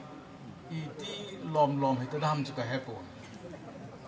azo chun sa pa wa ho li mi ke thajet jing ovin ken ka se hi her lo wa if you don't understand what I'm talking at the moment you can ask your principal head of your institution in the family your father he may be able to translate you better lord you ham a her lo la pa ko ma na ki an ki do di imagine tu ni hi ka her kha lo imu kha lo hi ta ipui pa te na seule son ni han ni ati Thongminlien ding a hi a chon ni a han ni a lo pi ni itabang ta chong the le hat ni han ni mang the dinga nu la pan na hin kho kha a chung mang pathin in wang na bo ji hin nang ma zalin tu la ke khom ho zo se hin e sem pau pathin itang wa khom na hi Hichi Office Trading Academy Chennai Kuna passing of Parit Nahinsaya Lieutenant Nanakipana Nadama Hele Amu Masaho Kaven National Defense Academy Akun hi henang IMA Akun hi henlang OTA Akun hi zong Major Higam ta tanakai jun ato phadu ba he Lieutenant Colonel Chamjong Emi hi kampi om ta aban bana no hung machal tu pe a dunia na lol hin ne hin nanu na pa achoi sangu hilovin na phungul jong achoi sangin na nam pi jong hi achoi sangin hi ki thang at pi theita chapa itabanga hi inamu igam sumu choi sang thia din mun nan pi a pathin cho velin thang banum hen lang mi hem hi lol hin ting le akilam vai no mi iti ka hong lol hin ham ka hong ki pat na hoi lai ham ipidin mo na kanadina tu dia hidin mo na ding ka hi ti ho hi nanung vet ki din ka tim no mi dai mi abang khat chu officially ta ai lo la lol hin na sang ta amu ding le anung lang he Halloween amalam jing ave na chi le ahin huwa thine thei chan ge ya ki pal jong mi ye sun tu ya na lol hin hi kinu he kinin lang itabang family itabang din mona hoilai huwa hung chenga hitabang hi na hung lol hin ham ti hi na nung vet ki ding ka di Iti chun malam in huwa hi na puizang pe ding a hi zin kilit sa na hin huwa ko na nakikang se a malam hin huwa tu ni anamu sa nga hello pi zole azobin na pute hola khala sejin ai thei khat na hin bo do te na dingin pathin na phung bu hen lang dam na na pi jing ti chom sa ka holin na hi hen lang sei nom tam tam jong le kasi mabangin apute hode din pu Dr. Tilun Kim na pute se pau te se pu in tu se na ki long mo bin na thaw no ma ti la holin ho yong hi se de ki het lo na ka hin pa te ma sanga ki tin te ge le I ma ki se num ji pon ki chan su ka ga se do hen lang ki pa na vet sa nan ka cha pa to na wo hegin cái câu đó là chú cái hè gang này thì đã này thế cái tên là ni in phun khát in phù sa in chỉ hi gạ xin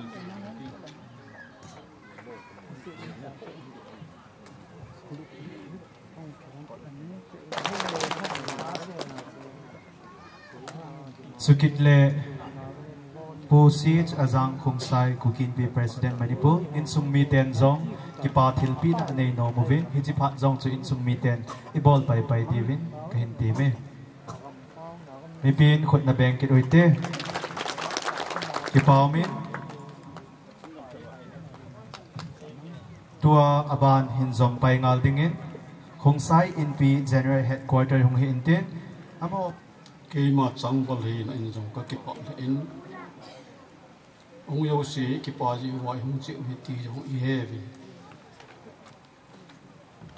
tôi xây thêm cái lối gì tôi lăng xây lối tổ thọ tình lăng rõ phép khát thì mà sẵn sàng cái tình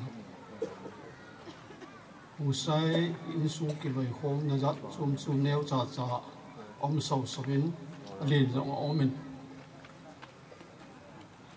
mà sắp đến district làm cài họ đi đến kinh này nào muốn sai cul gam cái sunga càng phố pile whole district ông sai in pi làm cài họ chu cái gột nào nếu khát ở mình chỉ cho mua ông bảo động sát đi bên cái team nôm ấy,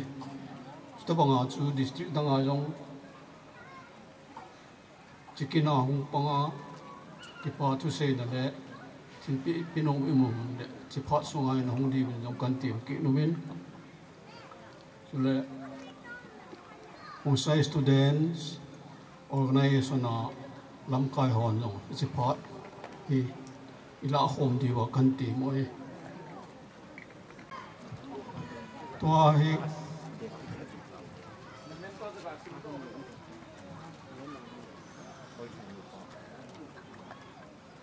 min le kha sim chi in khang chi dung zu yo bin sim do a min sim ma tha a min tu ne a ki pa pi pao Thongminlien hi bên đồ lên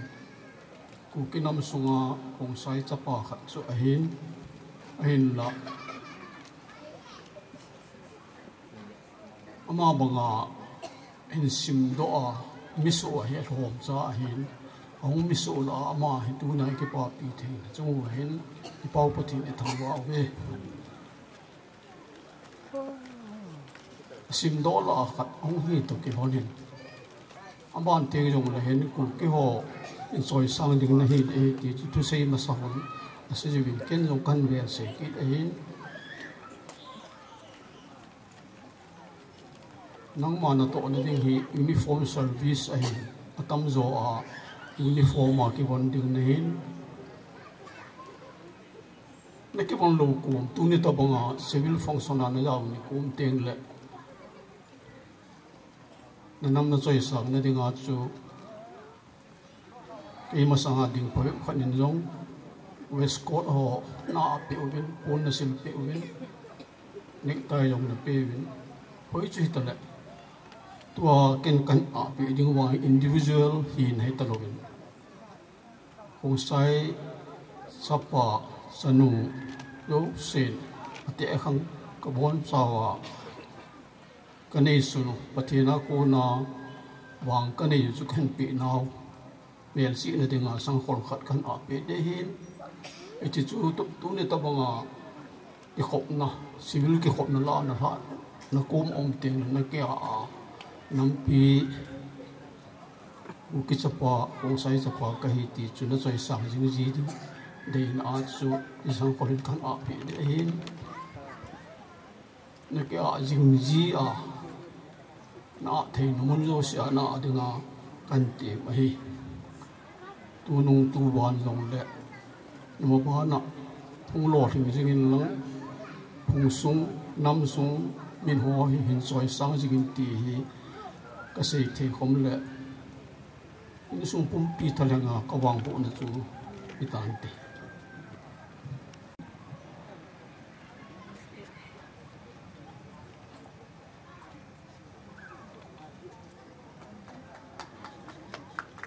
Repeat how it put the bank to do it. Keep on. And now we have a short speech from our VIP, Major Popes Irma 22, Assam Rifle CEO. Good afternoon. I thank Kuki MP, then Mr. Thongminlien Kuki, the father, and Mrs. Lily Kuki, the mother, for inviting me to the esteemed program of the Felicitation of my brother officer. Today, it is not just the felicitation of my young junior brother, but also the efforts, the aspirations,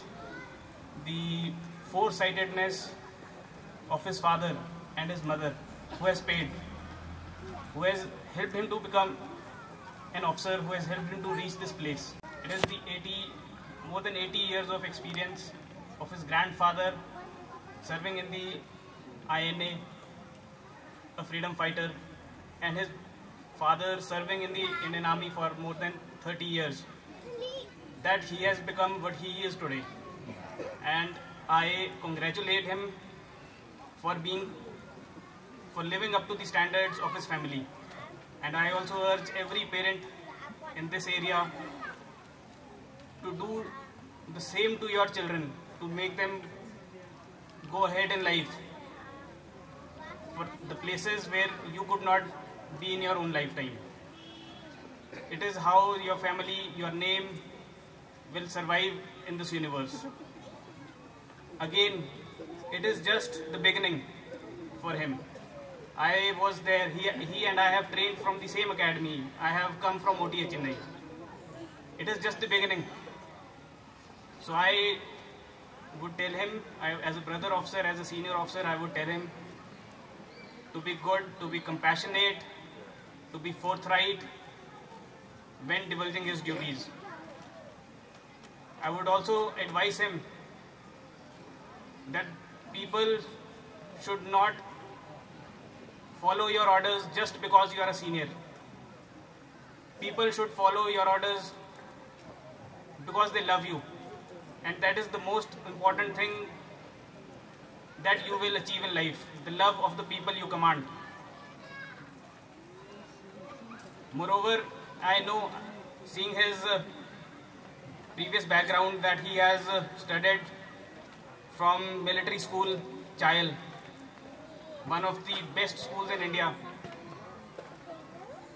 It gives me an impression that he is already a tough soldier. And the life from here will only be tougher, not easier. So I congratulate him for joining the Indian Army.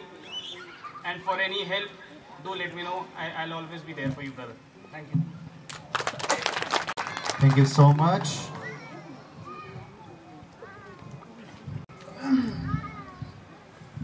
अभी जो अपना cycle area commander ये सुरेश शर्मा सर, मैं उसका ऊपर बहुत खुशी हूँ और मैं कभी हमारा परिवार कभी नहीं भूल सकता है। और आज का फंक्शन में भी जो भी सामान चाहिए, जो भी चीज़ उसने कमी बेसी वाला पूरा दिया है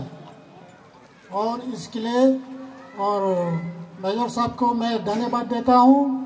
और साइकिल एरिया अपना परिवार लोग को भी रिक्वेस्ट करता हूँ, उसको भी मदद करना है। और किसके लिए आया है? हमारे लिए आया है, हमारे लिए ड्यूटी कर रहा है, पुलिस हो आर्मी हो, और हम सब एक ही है, सूझ के रहना है, मिल मिलाप से रहना है। और इतना अच्छा अवसर कमान यहाँ में मिला है, इसका फ़ायदा उठाना है। जो सामने आइडिया जो भी चीज़ बोला है उसको फॉलो करके आप चलेंगे तो अपना बच्चे लोग भी कोई ना कोई दिन जैसे भी अच्छा बन सकता है. Thank you. Thank you so much, VIP, Major Professor Ma 22 Samurai Frisio for the valuable speech. Mathang sida VIP NG Anthony Suresh Singh Cycle Police OC Bu short speech PB Nabak Ningsing Zeri. Good afternoon, everyone. Ngasigi inaw Lieutenant Thongminlien Kuki gi Felicitation amadi blessing program. Haibadi mahakna CTS clear toraga adagi OTA da training torbu matung dama Lieutenant wena lakpa da akoy mayam na facilitation tauba nungaiba namit asida lengbi rakliba Sri CH Ajang Khongsai Kuki NP President Manipur, Khongsai NP की General Headquarter की Representative, Kuki NP Cycle Gamkai, Thanglui Lopi Cycle Gamkai, अखोई Chief Mayam, Dignitaries Atei Mayam, family members, friends, aduga atay mayam, ladies and gentlemen, mayam pumnamapu ayag na khurumjari. Ngasi asugumba yamna nungairaba numit asida. Ayag pusu mohoy gi inaw Thongminlien gi father, mother, amadi organizing committee na aibu invite to birakpagi amadi ayakpu wahai khara thamjanaba tanja bibi bagi aina thagat pa phongduk chari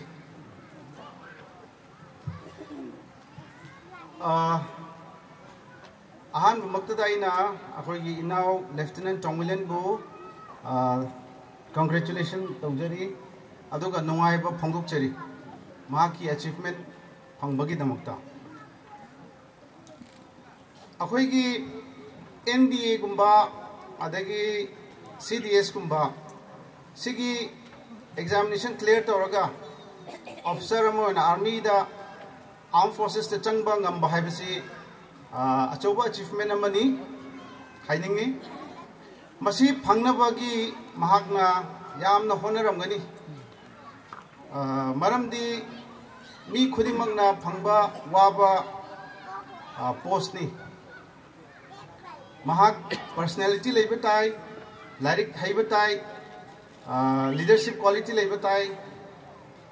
ate in all fields masi excel to batai adu ganda masi sugumba army officer gi wana selection phangba habse work pani aduna ma kanna honoram gani magi background yang bagan su school afaba mayam su tamaga lae masiki tamak aina magi mama mapa makoina mahakpu school afaba college afaba da tamhan birak pagi mahakna asif tawbo ngambagi ne haina ine thamjage aduga mahakpu mateng pangbirak pa mayam leiramgani Haibadi Mahakpu Makoigi shoulder da Puraga Mahaksi motivate Toba Amadi Oza Singh, friends Singh, relatives, financially and morally support Toba Mayam de Ramgani. Makoi Singh Sigi Mateng Nama Sumaina Chief Toba Ngambani Aina Haijaningi. Hojiktima Army officer Moere Army gi organization the Masi leader Moere. Masi leader ni mahakna mi mayam mai makhada command tawda bani mathang promotion kar kamana mi mathang command tawda bani hojikti ma leader am oire aduna mahakisu responsibility lei ai haijaningi leader amagi magi responsibility sidi magumna leader atopa maonda hena chawba leader puthokpada mateng pangba haibasi magi achauba responsibility ni aduna swagi area da laiba aduga akhoi gi manipur macha warasu adi magi relatives magi juniors mayam sibu mahakna in some way mana mateng panga magumba leaders sembada mateng pangbagi responsibility si mahakna loguni habisa ai thajai aduga mahakna makhata na magi service life da hojik akhoi gi sir major sahib so high re adudi this is only the beginning horukpa khatani army life si yamsu nuai bani yamna su tough hoi bani aduna ngasai mana haiba dona isu wahai amani haininge maramdi magi makhada leba sipai sing magi makhada leba subordinate sing si nuksina loina biu maramdi makhoina yamna luba matamda yamna problem leba ka da makhoina masi save to bigadabni mahak mogi matengna ma any thabak pangthok kadabni aduga mahakna makhata na magi service tawbo matamda aduga magi life future life ta yamna mai pakba ama waisunu haina aina haijage aduga masi hairaga ai losinjarage thank you NG Surya Singh Cycle Police Station to still remain on the stage as the family of Thongminlien Kuki wants to present you a token of love.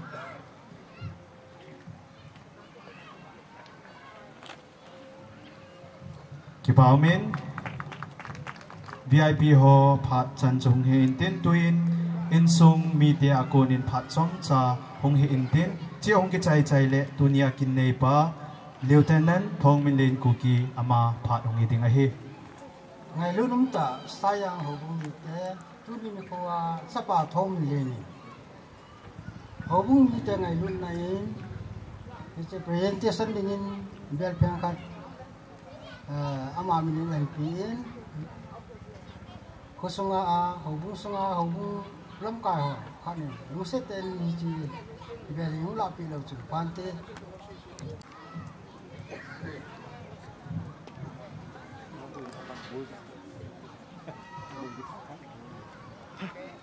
to invite on stage Lieutenant Thongminlien Kuki for the speech.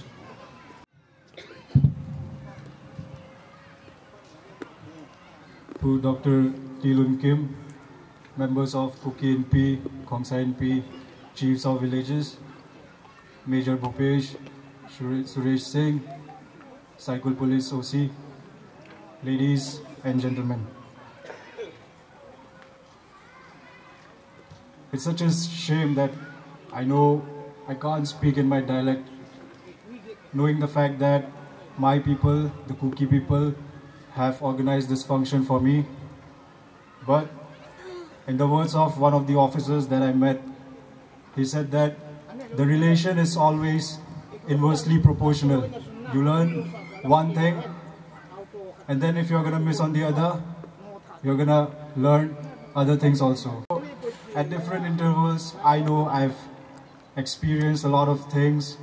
by not getting the exposure that I would have got if I had stayed in Manipur. And I know there's a lot of talk regarding the fact that I don't understand the language, but I would say that I do feel the love and blessings that all the people of Kuki, they have upon me, and I feel it dearly. So thank you for that. And next, I would like to thank to all of you who are present here today, without whom this function wouldn't have been successful. The people here who had worked day in and out, the youngsters assembling this tent, working till at nights, at cold nights, in that heat. And also, I would like to thank my Kapanyo Ngampao, my brothers Thangcha and Lamse, who has catered for us me and my family very dearly, and we felt that. And be it in terms of accommodation, be it in terms of food, everything, you have looked for us dearly, and I'm really thankful for that. And I would like to take this opportunity to thank my parents, Thongminlien Kuki and Lily Kuki, who has inspired me to become what I am today. As I stand in front of you, it would have not been possible without the 36 years of experience that my father did in the Indian Armed Forces, and also the struggling phase of my mother, who took care of 6 kids in a shoestring budget. All she had was some money, some hope, and the blessings of the Lord. It was during late nights that she used to pray for us whenever we used to go off to sleep. And it is through the Lord's blessings and her hope that we are here today as we stand. And also to my wonderful 5 siblings, who all are sisters, 4 elder and 1 younger, who are unique in their own way and who have all boosted me in their whenever I needed them. Rosie, Clarice, Margaret, Mary and Lingboy, shout out to you all. These are my sisters. And also I feel proud to represent the Kuki tribe wherever I go, be it North India, be it South India, wherever I have been. It's not that I am called by my first name, which is Thongminlien. Everybody calls me by my second surname, which is Kuki. And I have no doubts that being called by the surname, they are in a way getting to know about the culture and identity of the Kuki people, which is one of the tribes in the Northeast. I feel prideful and privileged for that. Also, all of my friends who couldn't be present here, and the people who has their effects directly or indirectly in my life, I would like to thank them. Aman, Jagdish, Solomon, Simon. I would like to thank you all for your part in my life, and also my special companion Haki, without whom the training wouldn't have been like a piece of cake walk. Thank you for that. And in regards to the formal message that I would like to give here to all the upcoming generations, the aspirants, youngsters, through my experience, what I can say to you is that have an aim in life, be clear in your objectives, and train so hard that you are ready to put in your blood, sweat, and tears in order to get that objective. No matter what happens, when everything seems to be against you, trust in the Lord, trust in the people around you, and lastly, trust in yourself. If you trust yourself and in your objective, then you will definitely clear whatever comes in your way. Given the fact that you should be aware, you should be morally and ethically correct. Intellectually, you will get it through the education that you will be getting. Remember, there's no aim or objective that's too big or too small. And there's no profession as such that's too big or too small. Whatever you do in life, do it with all your heart, and you will be the happiest person in the world.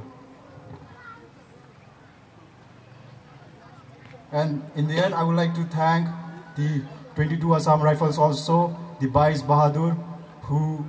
provided us with the essentials when we needed them. Thank you, sir. And again, thank you for this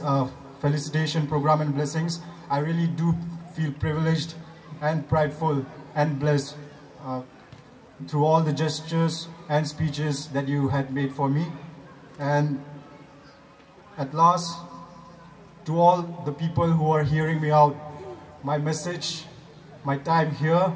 is completed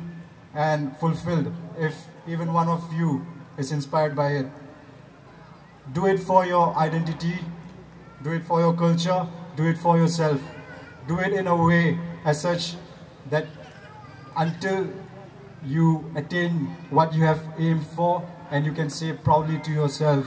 Ta chapa, kapa chapa, kuki chapa, kakipae. Tuin Pastor Reverend Paulun KBC Aman Patsom Sket in Kila Intin. Som cha ka sino me. Now Thongminlien he ke to pe happy valley chun khununga chate ho sipai chate ho chu army officer ai hui ni divin ka tawin ha tawin ka tawin som cha khat mi thu mam kha chong lo thingin silai la chu ka now Thongminlien how dim dan nong chu officer di mo mo hin adama ai ni khatel brigadier hui de sang taung kai din ka ki pa now ke to pe happy valley a nu te parte ho jin ka sa taw now ka chu sei do ka no lo ya ka din do thu hin sei lo de ka ki go nunga phari ka pe jewin ka chi bu de ta hallelujah pathin ka thang bain pathin phat te bu han lang state by state minung char han lang ni khat ting le manipur go hilovin isa nam mun te nam jong se dinga ki son pi ki pi pasal pha pasal hang san milo pi hung so han joseph bangin pathin mang hen david bangin pathin mang hen daniel bangin pathin mang hen abang phan ila ba put tilun kim enam pumpi wadiga kenya piung ta alim la men hung la a thu hung ho de mi wang phachung no hin hit blessing se se amu ding ka kenya min ke man thu tam ta se te pong ding ka ki pa le je nge ke ma hin in ke ma church member ni hi be ke ws pi veli chun kum kup kana min akita pe chun kinem na ombe se pun tu wang taw naga mi le ka chu akimutai taw na se hipun struggle pol dan labor pe dan e pa tho thilo wangai na satai ha bola hong ki bolin api adam mo thu khat se ngi api adam mo hospital omen adam tin dei na chun iti ka se wang chun anui pun tang fulla hat khat kham chu iza ini ka chot kam di chu kha maya ka ti la hong lui doin hong dam doin ka ki pa le jin chi chu tu ni a bai na kan se pathen phat the bo ta Amen. Tuin kipatu say na pulong khen kong sai pebul. Hat thu ma tan pi zong yu mai theoin ekipapi tamovin tuni kin hi chia chang zo lo om kha hi yong le ibon chawa ikipa so ke vi te ki ngai dam to divin tim na le ngai dam thum na ka hin nei mi pi te ho ki to chim ta jong ta sana men kipatu sei ding he atam le jing hin la han hi mà khai thì chút cũng khăn nóng đi đọt tan và cái thì pa thu langi tâm sự cũng thì mà sao không tin đó pa thì họ hiện phụ thì họ hiện ama họ xây chỗ thằng khách ngân sĩ tăng cái tiếng dunia VIP aku nahin elo lah usah upa kusna ulam kai pan tu kuhe bikin hin atau kon ibu op kenal cengsi kalau tiang la ka ngau kal sung bo mungkin lapina akar sung hi cina chung na kalau ki bun nau bangin mi agian sang atampuin dilong le dunia ang kal sung ai lo le dunia kina ang jang long si ichi nau pau icha pau ngai lu mong mong lo le sung ngai lu mong mong ang kal sung ai tai ti ra kon do hin chi kin hi ong chai lang king le an ku na lo ni du hin bon chawa bong sa ma thing tu nin bo sa ma thing tu ni chi na ne khom chi de ke ma be pa na cha kan ko no hin ki pa to la ke man se ma bang tam sei ta pong tin sung ni ong tin do ma sa ma se chu ngan se ni ke ma phat chan ta te Tuin phát chay na le an kong dinga tao na pu thang zang kip gen mission chairman sai zang Baptist Church. Phát họ dùng sĩ đâm xeo san sai thì tao đến phát chay na an kong so khom nên cái man tao này mang để tao. Olu pi pen ei nga lo jing wa hing jing ka pathin. Ngami te tao na sa nga thum na pi jing pathin nang ma na hi jin ka ki pa ni min kan thang gon ka hi. in sung mi ten tu ni khu anagon na ho ni khu ang sum tot lonin jing ka ava pan san ban program pang sa jolin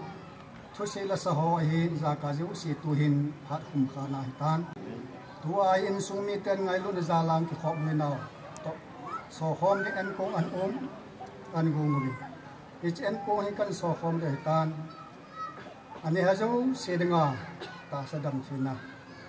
le thi san phelo wa pana isi kan ne na ho wa ko na hi phat thi chen na in sung mi te le pi sapa tin gung te denga song phat thi chen he din song na pan pi na ngai sana kon ka hung taw ka hi chen kong kan so ju te ngu le ke la ka nga pan sa hung kal song le na ho jan lam zo na chi dai ta bin ama ho ju se jong ai mun chi ol hum ta ka lu bin keng lama chi ho hin chile engine gari chunga chi ho hin lagaw the nang man pu jinga dingin na pan pi na ngai chan thang ba ko ma son sile thi na kam lai ta wang pu pa kai sum na ni ta hi amen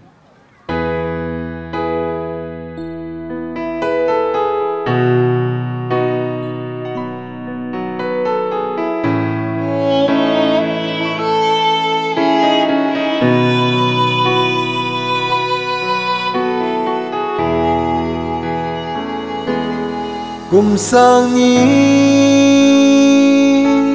som ni le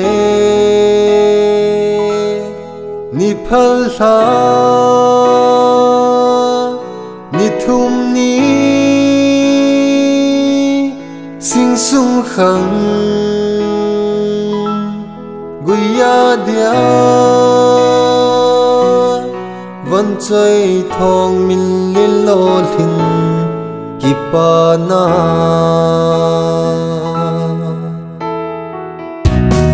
lo giang thang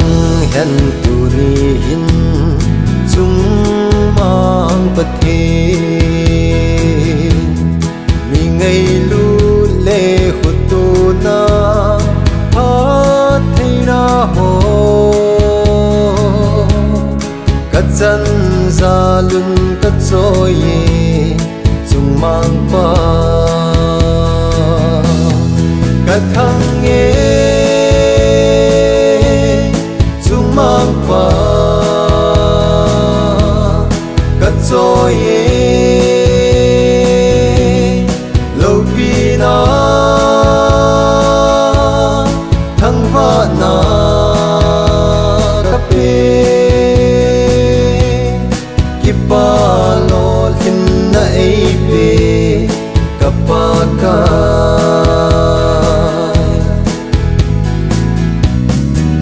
ngày sẽ nan cả điểm gì nhân thế na ho na phát thế na cả chân ho ngày tu lo vin kana zin pakai ne pan pi in cả thang nghe chung mang pa cả trôi lâu pi na thang va na kape kipa lo hin na ei pe kapaka